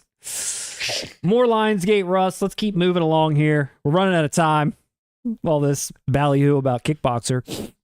Stir of Echoes also has now been announced. 4K Lionsgate, probably a little slide jobby. This is a movie that I can't, I can't recommend enough to people, and I only say that because I feel like this movie, there might be a lot of fans for this movie out there right now, because this feels like our crowd of Stir of Echoes, but I feel like this movie largely went under the radar for most people because of when it came out and how it went under the, kind of fell under the Sixth Sense trap and sort of how they marketed it in a similar way, even though it's kind of similar, but not really. This movie is awesome, and I feel like it deserves more love, and I'm glad that it's getting a 4K release. Your thoughts? Well, I want to warn everyone watching. Yes, Matt loves this film, but he's also like a diehard Rolling Stones fan. Whenever I'm hanging around him, it's paint it black this, paint it black that. It's always the fucking Rolling Stones. And there's just a little bit of bias. There's a little bit of bias. I'm a big bacon fan. Let's put it that way. I love bacon. Right. When he listens to Rolling Stones, he eats bacon. It's weird. I love bacon. I do love bacon, and you need it. I do. This came out on Blue. I showed my imprint release before. Like I said, I'm a huge supporter of this film. I agree with you about my thoughts. Yeah, what are your thoughts? Let me interrupt you to answer your first question. Go, please. No, I agree. I just realized, I like how they put like Jack Kevin Bacon body on the poster. See how they kind of like gave him a little love on the poster with his, like he worked out for that one scene where he has to take his shirt off and dig that hole. Yeah. And they were like, we better put that on the poster. And then he was skinnier in it, wasn't he? I mean, he had like muscle tone. Yeah. I don't think he looked like that, did he? I don't know. Oh, yeah. I mean, that's him. What are you talking about? You're the bacon guy. I am the bacon guy. But is that enhanced bacon? No, that's not enhanced bacon. That's real bacon. Is that processed bacon? That's real bacon. That's 100% bacon. That tofu bacon. That's 100% bacon. And I'm so happy, like I said, that this is coming out in 4K. Lindsay, give me another vibe check on Stir of Echoes. Oh, majorly underrated. There we go. I'm glad. My people are out there. The 90s gem. It was a blockbuster standby. My people are out there. Blockbuster standby. Classic rental night. It is. Blockbuster. It really is, because as great as Sixth Sense is, even though, like I said, this isn't an identical copy of it, this got blown out of the water because of that movie, and I almost feel like became sort of that blockbuster staple, or that kind of like, hey, if you like Sixth Sense, you got to check out Stir of Echoes. That kind of shit. Well, it's funny. I totally misinterpreted Blockbuster Standby. They meant the video store. Yeah. I thought, I initially heard it as the Sixth Sense was the blockbuster, and this is the one that had all the production value that should have been a blockbuster, but it was a blockbuster standby. I can see how you reworked that. That was a bar. That was a good. Whoever commented that was good. I agree on both counts. Yeah, you worked it. Yeah. Will you be picking this up in 4K? Do you own this already? No. You don't own it? That's weird. No, I've never owned Stir of Echoes. I don't love it that much. I've never felt compelled to. Don't undercut me now that I've sold it as hard as I did. Now you're going to make me seem silly. No, back me up, dude. There are a lot of people on your side. I don't hate it. It's a very good movie. It's just not one of those I need. Oh, I need it. I need to have it. I deserve this. I kind of interrupted you a few times there. I need it. And when we've talked about this before, and I've brought this up before, and I'm going to bring it up again. One of the actors in this movie is one of the most steady, consistent, standby character actors of all time, who's been in thousands of movies, thousands of television shows for the last like 50 years. And when he showed up in this, I was like, oh, good old Kevin Dunn. Good old reliable Kevin Dunn. Everybody loves Kevin. Easier said than done. Easier said than done. Dude, this guy is in like everything you put on. Back in like the 80s or 90s. You put an 80s or 90s movie on, this guy's the dad, the coworker, the boss, a friend, a neighbor, whomever. Like he was always the guy in a movie or a show. Don't you think? He was. And half the time he was the one like betraying you. No, he wasn't. He was always really heartfelt. Betraying you.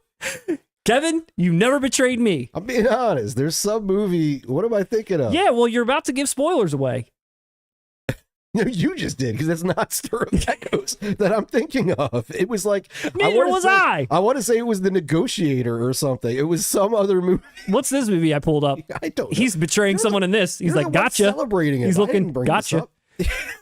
Gotcha again. That's how I feel. I didn't know we were going to talk about this. But Well, no, it wasn't. There's some other movie where like he double crossed the person. the surprise done. You just got dunned.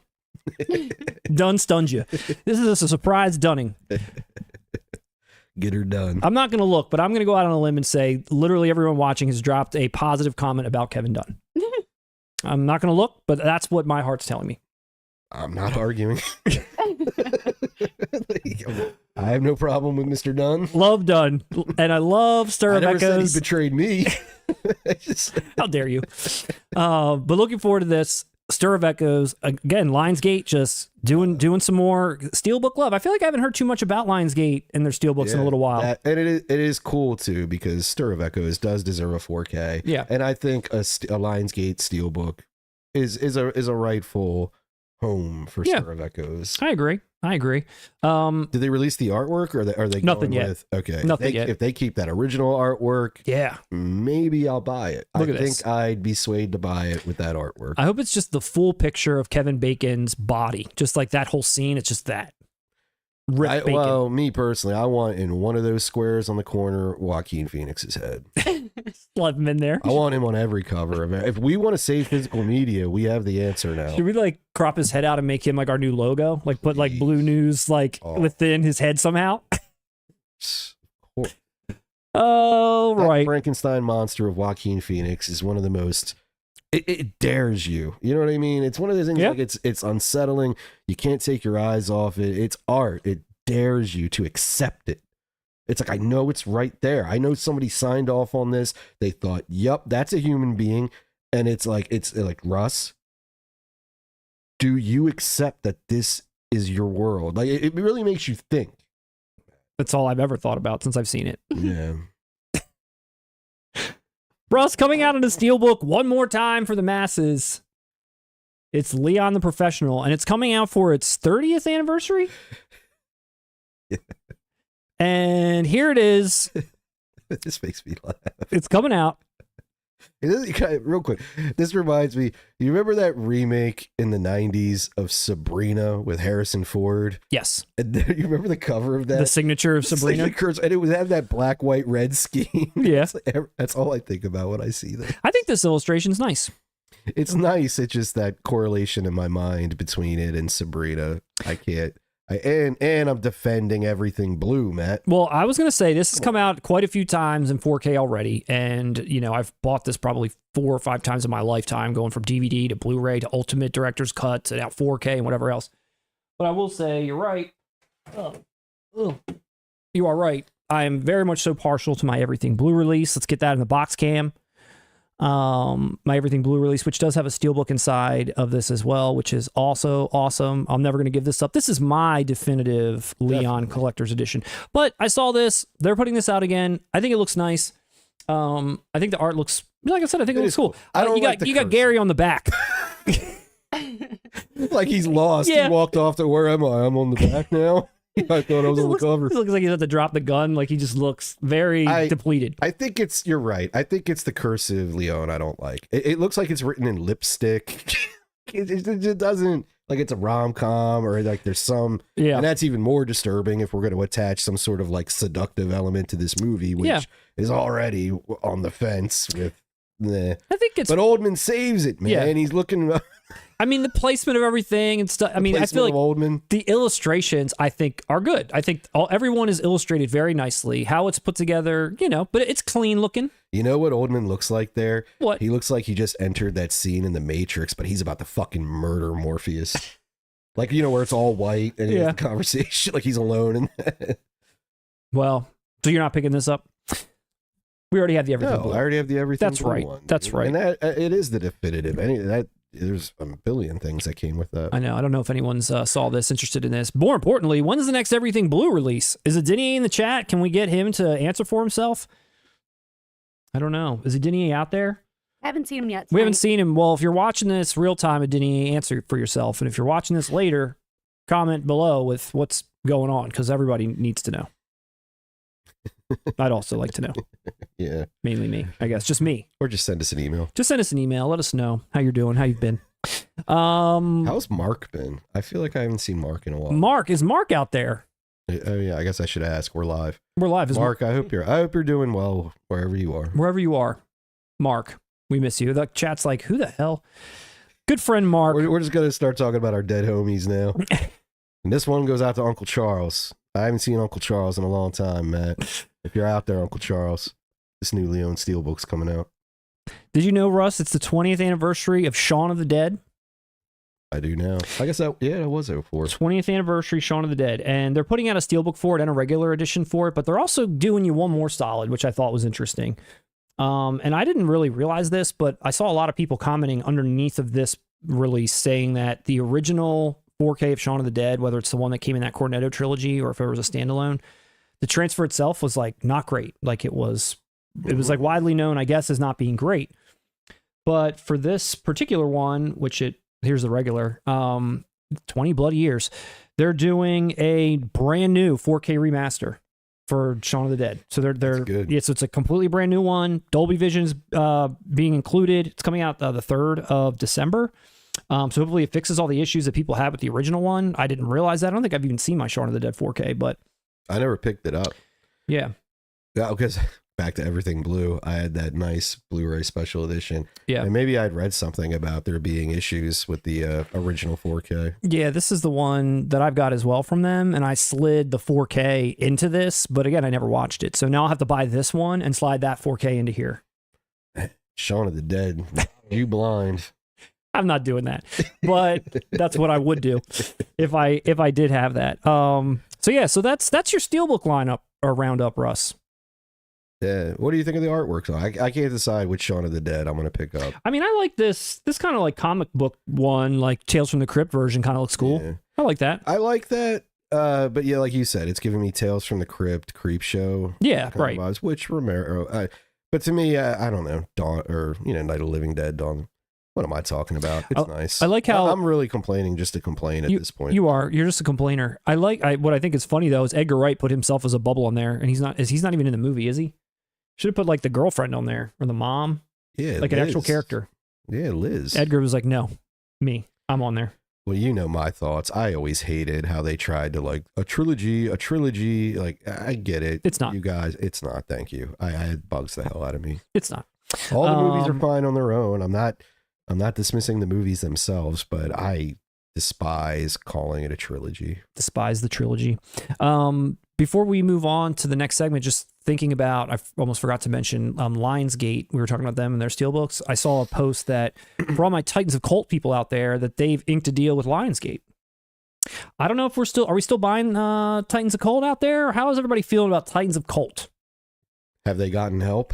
The last time I saw they were putting out Gladiator, I don't know if those shipped, if people got those in hand. But that's the last thing I saw them do.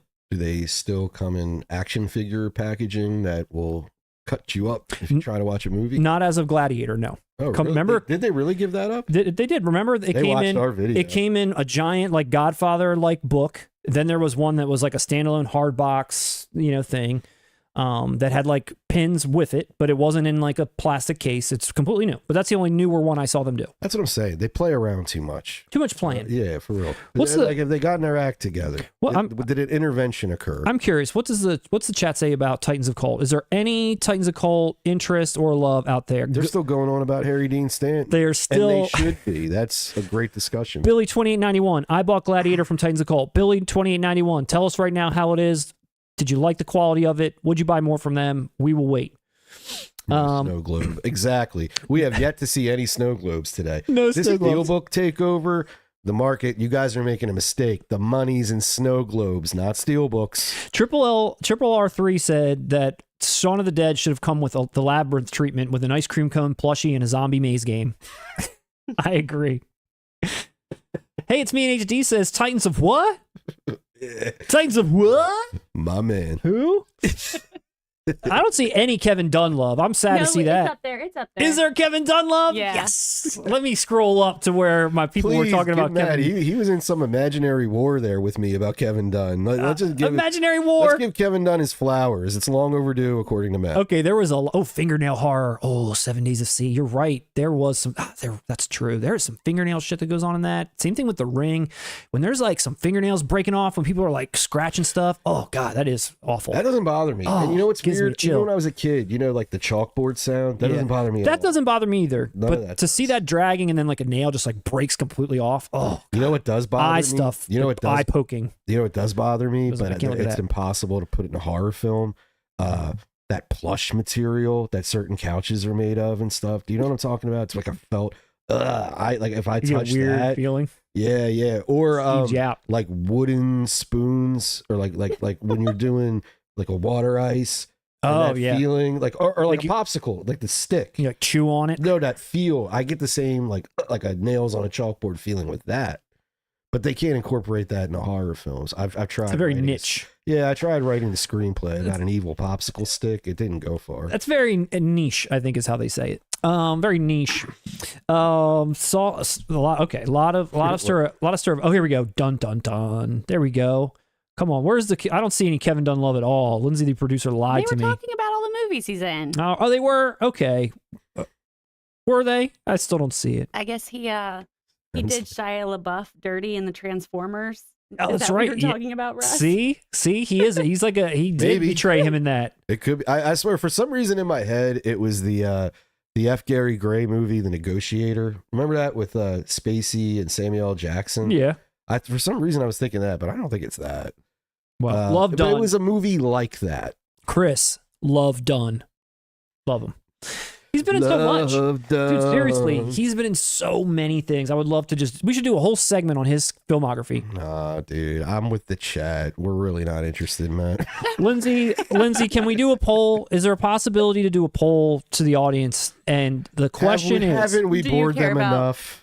Done. the question is, do you want to see a full-length segment about the life and times of Kevin Dunn, No. his film career, filmography, my undying love?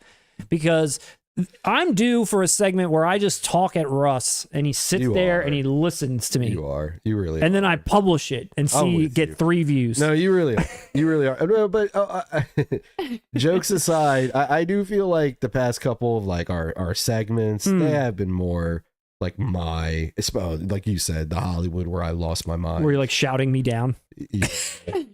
You're right. You're due. All right, Kevin Dunn. Kevin Dunn was in one of my faces marked for death. It's in one of- Oh, faves. Kevin, I think that was he typo. corrected it. He corrected it underneath Dunn and Snake Eyes. Here we go. Kevin Dunn was in one of my faves marked for death. See, there it is. Paul Giamatti was in The Negotiator, Russ. Yeah, I remember him. And actually, Paul Giamatti in The Negotiator is kind of playing a type of character that I'm talking about with Kevin Dunn. None of your business. We need a 1-hour video where Matt talks for 45 minutes uninterrupted about Dunn. See, And look, Dunn was in Mississippi Burning. Listen to all these. Are we running this poll? And listen, I didn't start it yet. listen. Even Lindsay, the producer's against me. She's like, yeah, I'll run a poll. Or just keep on talking. Poll's running. Like her, many people when you get to Kevin Dunn, like their Veep. eyes close and they fall asleep. What? He was in Veep. People like him in Veep. And what's with all the hate? Dunn was in Godzilla and Great Dad and Transformers. Hey, it's me and HD. There is no hate for Dunn. That's what I'm saying. I'm like trying to battle the Kevin Dunn hate. A lot of Kevin Dunn hate. Yeah, man. I am too. You convinced me. There's a war going on outside. Remember he's in Ghostbusters too? In the beginning where he's like talking, he's like on Peter Man, I'm Venkman's not show. kidding. You have yet to name like a great movie. Like seriously. No, he's just a consistent working actor. I'm just saying you're You're in naming a lot of mid stuff that's he's like, not okay. not every movie he's in is a banger. It's I'm like, just saying he works. It's like, yeah, Ghostbusters 2 passes the time, but Dude, I mean, he's the corporate boss of I Heart Huckabees. yeah. You remember when Naomi Watts, he's like trying to calm her down and she's like, Huckabees. And he's like, she just said Huckabees. Like he's all brilliant. upset. I know. I love that You're part. right. Let's do it right now. Let's get this 45-minute out. Brad's going to tell us the tuna fish story. Tell him, Brad. We tell the Shania Twain story. You know, he's like in there goading it on. Matt, you haven't given us Kickboxer yet. You need to remake Kickboxer as you yourself cast in every character. Then we'll move on to I Heart Huckabees, okay? Do you remember Ghostbusters 2 when he's on the Peter Venkman show and he's like talking about how he like thinks the world's going to end at like a very specific time? You know, he's like on New Year's Day. Oh my God. At a bar, an alien told him or something. Hold on. Actually, you're talking about the beginning? Yeah. Oh my God. Actually, no. What I remember more. Chloe Webb did a story. I remember Chloe Webb more than he's before her. I forgot he was in there. I remember, oh, that's, there's Nancy. Little Big League, Triple R3, bring it on, Matt. Dunn was in Seinfeld. Dunn was in Seven Samurai. Wait. Does everyone see? Hunter Dean, Dunn was in Seven Samurai. Listen, I have a bad reputation. Are you not going to laugh at that joke? Does everyone see what just occurred right here? This is what always happens. I sat here and was nothing but supportive for Kevin Dunn. Matt created an imaginary war that no one agreed with. I'm trying to talk him down, and now here I am yelling about what? I forgot. Get your point out, dude. I know this is serious. Vincent Doyle, Dunn was in Warrior. He was awesome in that. He was like the principal at the school that was like real cool and letting everybody watch the students watch the fight because the one guy was a teacher there and he was like, come on, Dunn. It's done. You win. There's a Dinier. 2 questions. When's your next release? And number 2, what do you think about Kevin Dunn? I'm not coming back to you until I see that answer. Next. I know him from Lost, the show. You see? Do you see? I still don't look. He's in Chaplin. That had Marissa Tomei and Robert Downey Jr. was great in it. Do you see? Dunn was in Eraserhead. Dunn was in Cannibal Holocaust. Dunn was in Citizen Kane. He's been in all of them. He's just never been the main character. When are they going to give him a starring role? That's what I'd like to know. They did. He was Eraserhead. He was brilliant. He was the Elephant Man. You just didn't know because he had a hood on. He was like the body work. They had to dub his voiceover with He's in everything. He's in everything, man. They had to do a dub. The voice great. wasn't right, but his body work was good in Elephant Man. My personal favorite Kevin Dunn performance was Mickey Knox in Natural Born Killers. I think his chemistry with Juliette Lewis, the menace. Yeah. I've never seen Kevin Dunn just put in work like that. He underwent like 8 hours of makeup to look like that character, I think, before he came on set. In Natural Born Killers? Yes. Yeah. And they even thought, they were like, well, we could hire Woody Harrelson, but we've got Kevin Dunn. You've got Kevin Dunn. Let's just make him look like Woody Harrelson. He does a much better Woody Harrelson than Woody does. Exactly. What anyone would do. They made the right call. Kevin Dunn is the 5th ghetto boy. Dunn hooked up with drunk Jennifer. He did. He got that done. He installed. There you go. Go on. Dunn's a champion. You see, Dunn would have gotten Ruben's number. He would have. Dunn is the 5th ghetto boy. Russ, I said that like 5 minutes ago. Your laughters are delayed. Dunn was Rosebud. Rosebud. And he was thinking of Kevin. You see? Guy's a legend. When's the 40th anniversary 4K of Kevin Dunn's Life and Times, his career release coming out? I'll tell you, Matt, the chat certainly is talking about Kevin Dunn now. They are. I hope this video brings a resurgence to Kevin Dunn's like career. Like it gets a little bump on the internet after this. Me too, man. Me too. That's what he needs. What's he doing right now? Can I get a cross check on that? What's he working on? Is he in a show? He's probably on Netflix right now on like 5 different shows. At least. I think wasn't he the lead in Saltburn? Yes. I thought so. He was. Breakout star. He's still there, dude. He's still present. He turned in a stunning performance as Barbie last year. See, Adini said Kevin Dunn is awesome. He's been in everything. He has been, but I need you to call out something specific. That's not good enough. Dunn was in the box. Kevin Dunn is Andre 3000's flute on his solo tour. He is. He's an important relic. He's everywhere. Dunn is Kaiser Soze. I don't think it was. All right, let's move along. We'll come back to Dunn. We're in the home stretch here. We've talked about Dunn a while. I'd like to come back and talk about him more. Dude, that was out of left field, man. By Grapthar's Hammer, is Kevin Dunn in Galaxy Quest?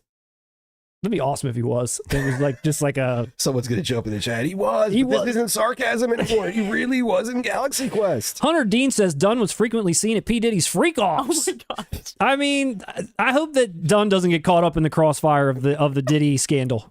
I don't need Dunn to go down like that. He's been good for too long. 7 Days at Sea just said that Dunn invented the freak off. Take that. Take that. Dunn is a bad boy. Original bad boy. P. Dunny. P. Dunny. Special K just said P. Dunny.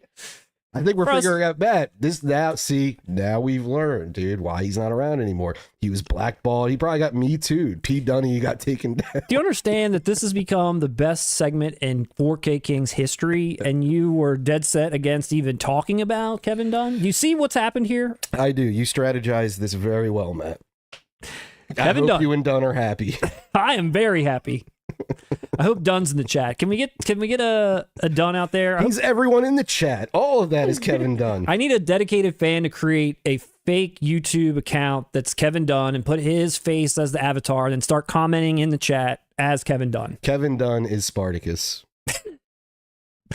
We talked about Titans Occult Lionsgate and went right into Kevin Dunn, and that's good enough for me.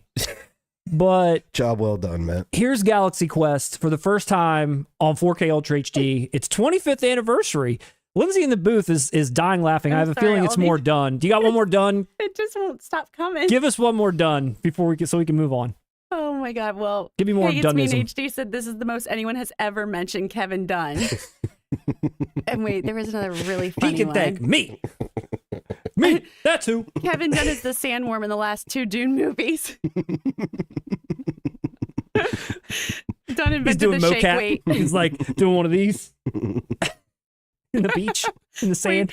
Josh W. said Dunn gave OJ his white Bronco. Dunn's a real one. He handed in the keys. He was like, Juice, you've always been a friend. I Too guess much. you got the juice now. Oh, my God. See? Has the poll started yet No. on if a We don't need Kevin a Dunn... poll. I don't think it We needs don't to need a happen. I poll. think we got He's our loved. answer. He's loved. We have given him his flowers and more. We've given him credit for things he didn't do, Matt. So, you know how we did a Tom Cruise video? Are we going to do a Dunn video now? Is that what you're saying? That's what the people want. Okay. It's what people want. If the people want it, yes. Let's do it. Put it in our catalog. I'm trying to figure out what's the best way to end this. I've tried every strategy now. You can't Galaxy stop Dunn. Quest. Okay. You can't stop Dunn. But December 3rd, Galaxy Quest, Paramount by Grapthar's Hammer. Kevin Dunn may or may not be in this, but we're going to find out. Regular and a Steelbook. 25th anniversary. Roger, if you're out there, our good friend who loves Galaxy Quest, who played this for us all at a friends get-together movie night that we have. He showed this to everyone, and I had never seen it before, and I was kind of happy I hadn't once it was over and wished to not see it again. But I know this movie's got a huge audience. Hmm? There's a huge following for this movie. People love this movie. It's a good movie. You like this movie? I'm not, I do, but I'm not a huge fanboy of it. Like, I won't be picking it up. But when I saw it once, and I recognized, like, this is really clever and smart and funny. Yeah. I thought... And I'd say a little ahead of its time. I think that the audience that would have been attracted to this film wasn't as dominant in pop culture when it came out as they would be today or Yeah. the past, 10, 15 years. So I like that it's getting this treatment and a little bit of a resurgence maybe. Yeah. Or even that the cult love was always there. I mean, No, I'm not going to lie. Both options here look good. they do. The original art, or I mean, not the original art, but the regular and the Steelbook, those look great. I think the Steelbook looks cool It too does. because it's giving you the Star Trek vibes, and It that's is. what it's parodying. Yeah. You know? There's the inside, the back. My favorite part of this movie was Sam Rockwell. Every time he was on screen, he made me laugh, and I'm a huge Sam Rockwell fan. I think he's always awesome and reliable and funny or serious. Like, he can play such a range. But in this movie, just he was the thing that was making me laugh the most the whole time. Love him. I'm with everyone else. I loved Rickman in it. Rickman, yeah, I mean, me up. Yeah, Rickman's like Rickman stole the show. And one interesting thing about both of these releases, though, both editions that I noticed. Do you recall back when this movie came out, when it was considered a bomb, all of that? Yeah. Tim Allen was always front and center for this movie. Mm-hmm. You know what I mean? Yeah. He was always, now they're kind of downplaying him a bit. They're throwing Rickman on there more. You know what I mean? Yeah. Even Sigourney Weaver is front and center on the one release. And I remember when it was advertised, when it came out, it was pushed more as a, you know, almost like a Tim Allen vehicle, which I think was part of why it failed. Yeah. Because it should have been pushing it to the geek community. It should have been trying to go for the Men in Black vein, like that demographic. Mm-hmm. And I think they were trying to play it more to the Santa Claus, you know, the success he had in, you know, Jungle to Jungle or whatever those stupid movies Tim Allen was doing. Dude, Wild Hogs. Yeah, I would rather him smuggle cocaine than make those movies, dude.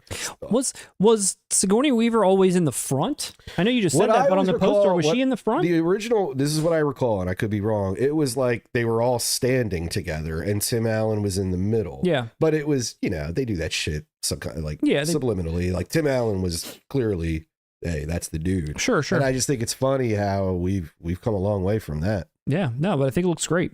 And again, this is a new 4K transfer, Dolby Vision. It's getting Atmos. It's getting hours of legacy features and some new filmmaker focus on the director of the movie. So it's getting a little bit of love, everything from before, maybe some new featurette. Pretty nice. Yeah, for the fans. That is cool. Yeah. I'm not, like I said, I'm not sure who's excited for this out there. Lindsay, give me a vibe check on this. Are people excited for Galaxy Quest? Yeah. AA said Rockwell was so good in this. Rickman is always the man. Hey, it's me in HD said Sigourney never looked hotter. I thought so too. Let's see. Yeah. Hey, it's me in HD also said that this movie was ahead of its time. A lot of people picking it up, it seems like. Yeah. Christopher said he'll be picking it up. He thinks this movie is amazing. Yeah. Okay. Very cool. It's a good release to put out in 4K. I agree. Because I mean, it has a dedicated fan base. Yeah, it's a guaranteed seller. Yeah, when I saw it, I was like, oh, this makes sense. I'm glad they're not doing some Paramount Presents bullcrap. Yes. Yeah, this is cool. This is cool. Awesome. Galaxy Quest, welcome to the 4K club. But speaking of welcoming 4Ks to the club and 4Ks that just continue to be put out over and over and over again, did you know, Russ, that this year is the 50th anniversary of the Texas Chainsaw Massacre? Oh. 50th anniversary. And you better I don't walk around knowing that about it, but yeah, if you gave me a couple minutes, I probably would have named maybe 2 or 3 other movies, then got to that one. Well, you better believe that they're going to put something out for that 50th anniversary in 4K. Is it that box? Is that what you're talking about? Oh, I'm talking about something. Because we didn't cover it, but that's been announced for a little while. I saw it a couple weeks ago. Oh, yeah. All right. Yeah. So this has been out in 4K in like a regular edition. Second Sight did one. You got that Steelbook one. Yeah. And they were all slightly different. It was like, I think, slightly different transfers or features. It's been out a few times at this point. So now I believe the same company that the one that you got, like MPI or something. I think that's the company's Dark Sky. I ended up getting 2 of them because one of them, I think, one dropped to like $14.99, and then I also got the Steelbook, I believe, which had the original artwork. Yeah, so October 15th, it's coming out for its 50th anniversary from that MPI group. A 3-disc collection. It comes with a 4K and a blue and a chainsaw. Yeah. This is it. This is what you're getting. Big box with a chainsaw and the movie. Which you act like that's weird. I mean, when I picked up, what? It's not weird? No. You like that? Plenty of movies come with chainsaws. This is a $300 box set or box of Texas Chainsaw Massacre, where inside of that box you're getting a 4K, you're getting a VHS, and you're getting a chainsaw. So basically you're getting a, I don't know, $225 chainsaw. It's a nice chainsaw. $240 maybe chainsaw if you factor in, packaging and everything. But think about how often you'll use it. Yeah, I mean, you could buy a real chainsaw for $250. And you can take it to this box set. when I saw this, I was like, okay, it's a lot. It's funny. It's kitschy. It's a joke. It's whatever. But $300, like, are they really expecting to move these things? I mean, I guess there's a lot of people out there that love this movie and will buy any memorabilia they put out there. But even looking at this picture, that chainsaw doesn't look like it's got any heft to it. That kind of looks like kind of chintzy to me. Don't you think? If I pick that cheap ass plastic thing up, are you expecting it to be a real chainsaw? I don't know. With some heft in it? But you know what it reminded me of, which I think is infinitely cooler? The Bourne book bag. Only because it comes with like a compass and like a looking glass. Binoculars. Yeah. Dude. Only and some dog tags. That set was sweet No, dude. and practical. I use it all the time. No. The Army of Darkness full-size replica of the chainsaw arm that you can buy and put on, and it actually like runs. Now this is $180. Wow. I mean, yeah, if I was going to shred money with either one of these two options, Yeah. I'd go with this. I'd be shredding it with this. Look at this thing. Electronic prop replica. This thing's awesome. I want to be Ash for Halloween and wear that thing. That's so cool. That thing looks like 28 inches long, real life chainsaw sound effects. I feel like that thing probably's got some girth. This, on the other hand, is going to fit into what size box is that? Exactly. What kind of Fisher Price shit is this? That looks like that's like a 12 by 8 box. That's not going to be very big at all. It's not going to cut it. That's probably going to be like keychain size. Yeah. Not going to be good. Nope. Nope. Why is this turning into Evil Dead though? I feel like there's just constant releases coming out, constant like. Has this always been like that? Always been like that. And I'll tell you what, you don't even, it's one of those titles that it's always been like that. Not even the movies themselves. There are like fucking, I can probably name 5 feature-length documentaries on Texas Chainsaw Massacre, feature-length. Like there are so much stuff. You will never get a definitive Texas Chainsaw Massacre with every supplemental feature in existence. I mean, there's more supplemental features and making ofs and, as I said, documentaries than there's more minutes involved in those than there are of the actual movie itself. You know what I'm saying? And if you ever get all that together, it's not going to come with a chainsaw. So you're screwed. That, but it's just one of those titles you'll never feel definitive. So it's really just pick the one that's right for you. So like with me, I went with the Steelbook, and if you're a raving lunatic, you're going to go with this one. I mean, it's just get the one you like the best artwork wise and transfer wise. You are never going to get an edition that's going to feel complete with everything that's ever been discussed and filmed about TCM. Yeah. That's a great way to wrap that up, Russ. And that's what we're going to do. I just wanted to show that to you. Chainsaw in a box, $300, Texas Chainsaw Massacre, 50th anniversary. That's what they're doing. Well, real quick, wait. Oh man, my watch is dead. I gotta charge that. What time is it? What do you mean? What are you trying to do? By fast, really? Well, no. What went by fast? We did a whole 2-hour live stream. Russ, you lost all concept of time. There's a few minutes left. It's 6:48. I'm still thinking about the wizard. No, I wanted to show you one more thing. And there's some other things we got to leave time to keep talking about Kevin Dunn. That's true. Off camera. We're gonna obviously this happens a lot depending on where our streams land. But on Friday, Arrow's going to announce all their stuff. They're always the last Friday of every month, and that's this Friday. And they've already put a few clues out there that I wanted to show. One clue they've already basically said what it is, and one clue they have not. These are the clues. So the one on the left, they've already teased The Cell from Tarsem that has Jennifer Lopez in it and Vincent D'Onofrio and Vince Vaughn. Remember that movie? Yes. I saw that at the theater. And later saw The Fall by that same guy, Tarsem, and like that movie is so good visually. So was this. He's very visual. Not sure if I'll go back and revisit The Cell, but I wish they would put a Fallout in 4K. I think they're restoring that maybe. I'm ready for that. But this one on the right, they just posted today. Detective, Los Angeles Police, badge number 2505. What do you think? There was a lot of hope for Tango and Cash. There was a lot of hope for Demolition Man, except someone correctly pointed out that the place they lived wasn't called Los Angeles. It was called like San Angeles. Yeah. So that's probably not correct. There was a Dragnet a post. Someone said that would be disappointing. Well, I mean, the last time it was like an eclipse and everyone said all this great stuff and it turned out to be Riddick. So I don't know if that was disappointing. Like maybe. I don't know. What are some thoughts out in the chat? I'm stumped, man. That's too broad. I mean, obviously that's the point. They don't want anybody to guess right off the bat. Google's Trial Day said, oh, wait, is the fall coming out? It's been noted that it's being restored in 4K for a theatrical release, so hopefully it'll come out at home. But so here's where's Russ got to be? You're like checking your watch. He said, where you got to be? Arrow's going to announce that Kevin Dunn collector's box set. See, Dunn's back. We're going to talk about Arrow clues, and we're right back to Dunn. You made it happen, Matt. You made it happen. You got the ball rolling. Maniac Cop, LA Confidential. That would be awesome. I feel like, and I could be wrong. Maniac Cop's a good guess. I could be wrong, but the picture, let me see. Hold on. Yo, Lethal Weapon. Do you think that this like material that's behind the badge has something to do with it? Like, is that like the kind of shirt that person was wearing, or is that like a bed sheet that's laying on or something? Like, I don't know. Like, it's not giving me any clues. That's what I'm saying. It's weird that they, that's that badge on that material. I hear you. It'll make sense once it's announced. We'll but right now it's not. LA Confidential would be awesome. You think that's an Arrow release, or is that a studio like 4K Steelbook? I could see that getting a Steelbook. Yeah. Because you got to think back, all releases of LA Confidential through DVD and Blue, there was never anything very... It had that digipack or like an open book kind of a thing. Was that Warner Brothers that did that? They did? I thought that's the version I had. Maybe. I never had that. Yeah, I only had one with a slip on Blu-ray. I never recall it having any great special editions. It's nearly midnight in Britain right now. Charlie 85, it's funny you said that, because Russ and I were kind of joking the last live stream that, we're doing this, it's 5 p.m. our time, but in the UK, we're kind of like a late night show. Yeah, man. I'm Conan O'Brien. You're Andy Richter. It's late night. It's late night with the 4K Kings. We need like a Max Weinberg back there, like doing some like drums and the whole band.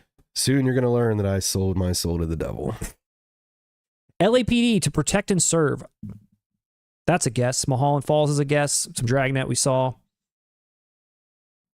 Does the chainsaw box set come with an enamel pin? If so, I'm sold. Yeah, where was the snow globe? Nicholas Freeman, we love all three of you in the UK. We love you too, UK. And we certainly love you, Nicholas. Thank you for commenting. That's right. We do love you guys. Yeah, it's awesome. Go out there and harass all your friends and loved ones to subscribe to us. Dinier said, wow, $300 for the chainsaw that looks like it was made by Fisher Price. It definitely was. Sticking with my second site, TCM. Will Russ buy another edition of Texas Chainsaw? They got me. I'm telling you, they got. I believe that's the only 4K I've double dipped on. Oh no, I take it back. Carlito's Way, but there was kind of a reason for that. Yeah. But I tell you, dude, the one it dropped, it was literally, it must have been like a Amazon, a Prime Day or something. It was $14.96 for that Steelbook. I was like, God damn it! I love Texas Chainsaw Massacre enough for that price, so but not $300. Hell no. Not $300. I told you, the only thing I'm going to pay $300 for is a deluxe high top fade edition of House Party. If we're going to do some big ass $300 thing, that's what I want. And for all those who point out that we mispronounce Criterion, since they did not announce House Party on their December schedule, they did not keep their end of the bargain with me. They didn't. It's Criterion from now on. Criterion. But the day you release House Party, I will say your name correctly. Kevin Dunn needs to star in Travolta's role in a remake of Perfect, with the female lead being Anya Taylor-Joy. The only woman that can inhale Kevin Dunn's level of testosterone is Furiosa herself. You're right, Benny. Wow. You're really right. I really am starting to feel emboldened by all the Kevin Dunn talk that I feel like if we put this video up of Kevin Dunn and really gave it its due, really put a lot of work into it, I think it would shoot to the top of our best videos of all time. You're turning into me. You're not letting me finish my thought. You're going to physically fight me after the show ends. Kevin Dunn's the GOAT. Late to the party, but hello, everyone. Anthony, you've missed quite a show. We're wrapping up, but we're still talking about Kevin Dunn. Start joining in on the love fest. Tell us your favorite Kevin Dunn memory. We're here. We're sharing. Everyone's given their opportunity. So what? All right, Matt. Let's end it like this. I think this is the perfect way to end this live stream. Since with all of the debate that went on tonight, what would you consider? What is your favorite Kevin Dunn performance? Oh, wow. Now, you have a lot to choose from. You're basically picking anything you want, but what would you say if somebody, this has probably happened to you. Imagine someone walks up to you and you'd be like, hey, I heard about this Kevin Dunn guy. Where do I start? What would you say? Where do I start? You know, it's really tough to bring to mind all of the things he's been in because he's literally been in every damn movie. I feel like the guy probably has like 60 to 80 movie credits a year. He's like pumping them out. Yeah. So it's hard for me to know. I'd really love to pour over his filmography before I commit to that, but yeah, I really do like him in That's IRL. wise. That's wise. It's tough to really summarize all of his great work. Good answer, Matt. It's tough. Good answer. Good answer. Anthony wants to know, Matt, did you pre-order Kevin Bacon 4K Stir of Echoes? I don't know if the pre-order's up. I can't recall, but I might have put it in I have a little Steelbook cart in my Amazon thing when I'm like looking for like deals, like, oh, it's reduced. Yeah, that's what I do too. I'm just kind of waiting, but no, it's gonna happen, Anthony. It's gonna happen. Vincent Doyle wants to know, how was the Repo Man transfer? Vincent, you're gonna have to wait for the Repo Man review video that we're gonna put out. When do you think that will drop? Maybe Friday? Could be this week. It could be very late this week or very early next week, but very possible late this week. Yes. I'm a Repo Man. So we'll let you know then. But I was very impressed by it, I will say. I was happy you were. I could tell. I mean, I knew you wouldn't hate it, but I mean, and you'd already seen it. I'd seen it. I was high on Vicodin the first time. But yeah, I feel like you got more out of it than I maybe anticipated you getting more out of it. So yeah, it's cool. Yeah. The first time I was like blasted on painkillers for a surgery that I had, just thought, oh, I'd put this movie on. And when the painkiller started hitting, so did the movie. And I was like, what am I watching? And now this time it made it better. It made it strange in my head, but rewatching, loved it. And we'll talk more about that when we see the review. Repo Man is the best, says Kurt Redgate. Is Never Ending Story set and TCM set or a car payment. You're right, Sean Taylor. They are a car payment. That's the price we're paying for this hobby. Yeah, it's too much. End of Watch. That's a good guess. Oh, like that. Street Kings or End of Watch. Yeah, I could see that era release being that. Like a mid 2000s Training Day type movie, you know, David Ayers type. I could see that. Google's Trilo Day. Repo Man is a bad painkiller movie. You're right. It was. I can totally agree with that. It says it on the box. Dude, End of Watch is actually pretty good too. You think that's what it's going to be?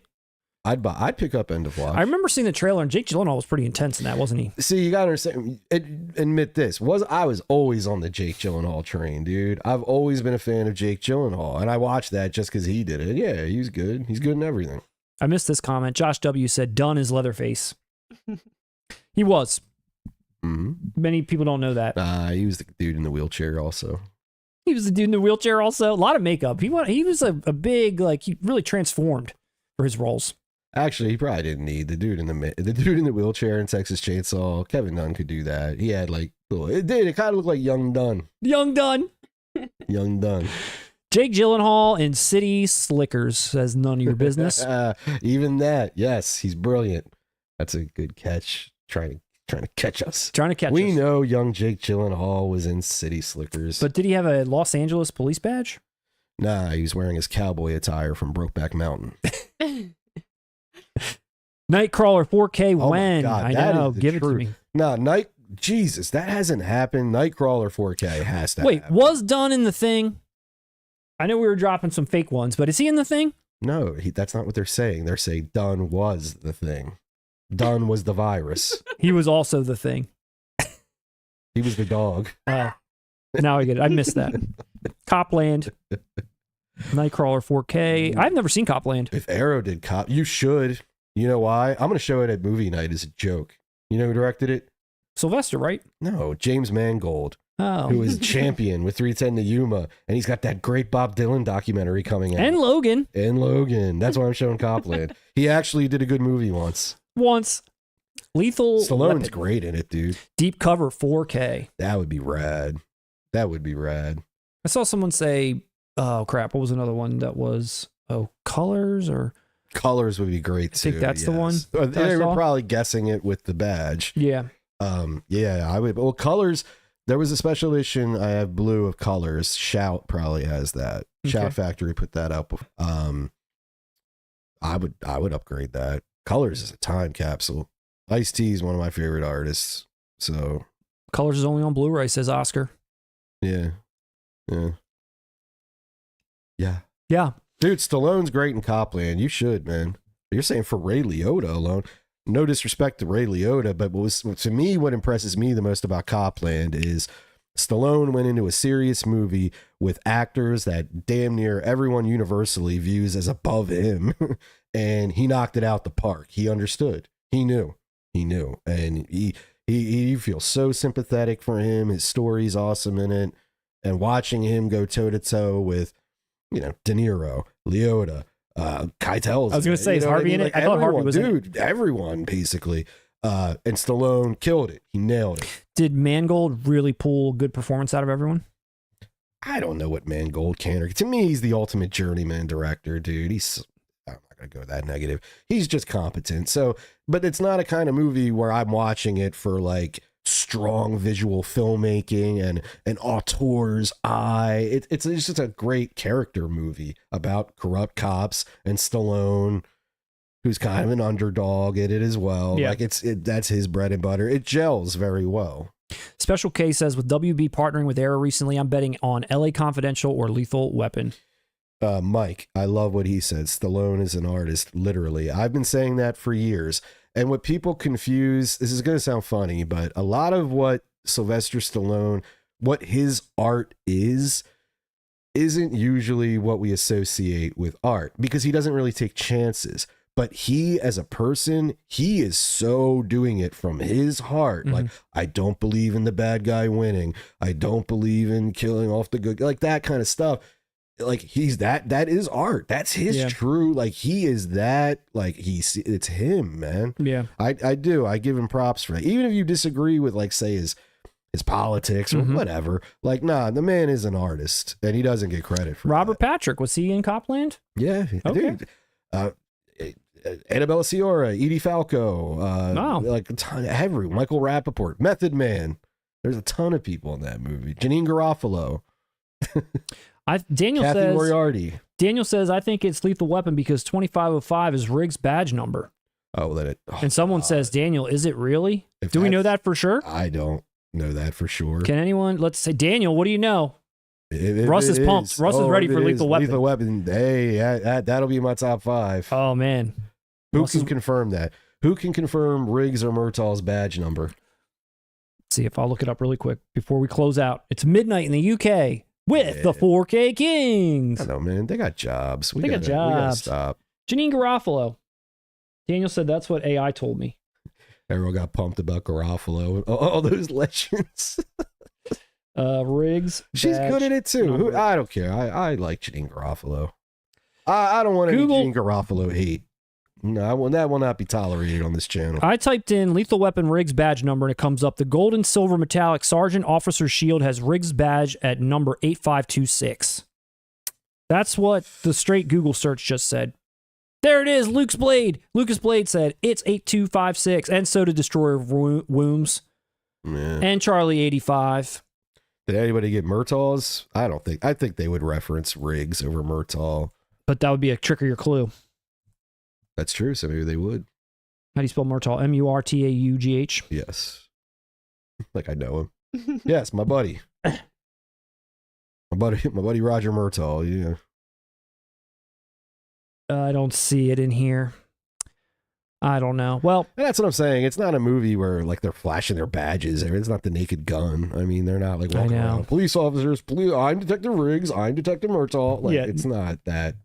No, it's not that type of party. Well, Russ, it's been fun. This really has been. It's been a good time. My favorite part of the night was bringing Kevin Dunn's career back to life. We know. My favorite part of the night was ending that discussion. I think everyone there at home that's been with us all night long wholeheartedly disagrees. I think their favorite part of the night was our Kevin Dunn. I'm not even going to say discussion. I'm going to say resurrection. It was a peak moment, man. You rose to the occasion. I sure did. You did Kevin Dunn his justice. You gave him his fair due, his day in court. I have a feeling that this won't be the last time that we bring up Kevin Dunn on this live stream. Going forward, I mean. Tonight, probably. He might show up again. Matt's beard is Kevin Dunn. Can we get a Frank Duke? Can we get a Frank Duke sign off? Hold on. What is young Frank Duke's favorite Kevin Dunn film? I don't know the answer to that. I only know his 2 lines. That's it. I got to work on it. You got to learn to improvise. I can only really hear him saying those 2 things. Anything else is going to sound awful. I have to practice a little bit more. You're putting me on the spot for Frank. All right, well, send us out. Young Frank Dukes, what should the people out there do if they haven't already? Lindsay, the producer, is holding up a what do you need from me? I just wanted to give a special shout out to Rydea. He gave you guys a tip earlier. Oh, thank you, Rydea. He said he mentioned in a Reddit somewhere that he was going to drop you guys a tip. Oh, thank you so much. Coming through on that. I want to make sure we give him a shout out. Thank you very much. Shout out to you, my friend. You train him, but you won't train me. Rydea. Thank you for the tip. It's nice seeing everyone. Nice hanging out. Thanks for stopping by. Thanks for chatting with us. We'll see you in 2 weeks for another. Are we back in 2 weeks? Oh wait, we're not back in 2 weeks. Hold on. We gotta get our schedule right. Oh yes, we do. I am so confused. Russ is confused on what our schedule is. So we are going to be back. Oh, we are. We're going to be back on the 15th. Which is a Tuesday. Yeah. It will next. All right. So you're going to get us sooner. Instead of a 14-day wait, it will be 13. Our next live stream. It's 3 weeks. Yeah, it's actually 3 weeks. That's a 3-week wait. All right. You're going to get us later. Our next live stream instead of the shit. Yes. Maybe that's what was throwing me off. Maybe. That's what was throwing me. I thought it was a 2-week. Okay. Lindsay, the producer, and I will not be here. So we're going to have to skip a live stream, but we will be back the week of on Tuesday, the 15th. That's when we're going to be back, which is a Tuesday. It's a special Tuesday night Kevin Dunn episode. Make sure you're here where we dive further into the depths that is Kevin Dunn's career. And then we'll be back on our Wednesday schedule after that with an October 30th stream, which will be right up against Halloween. A bit of a spooky stream, maybe. Mm-hmm. Does the people out there want a spooky stream? Maybe we can like put some red lights. We can kind of like get some costumes on. I definitely think costumes need to happen. Something like that. I don't know. What do you think, Russ? What would you want to dress up as? I'm not saying it beforehand. That's true. I know what it is, though. Because honestly, the reason why I even agreed when you suggested that is I have to go to a Halloween party with my wife. And so I know I'm having a costume this year, so I can do it here too, Matt. I'm happy. Lucky boy. Such a lucky boy. Halloween stream, definitely. We're gonna think up something we could do for Halloween on the 30th. But again, we'll see you on the 15th. We're back in on the 30th. Thank you everyone for hanging out. Drop us some comments. Drop us some love. We've got a couple of videos coming up in between our streams. Repo Man, Russ talking about why Hollywood's dying, and so much more. That's right. We'll see you all.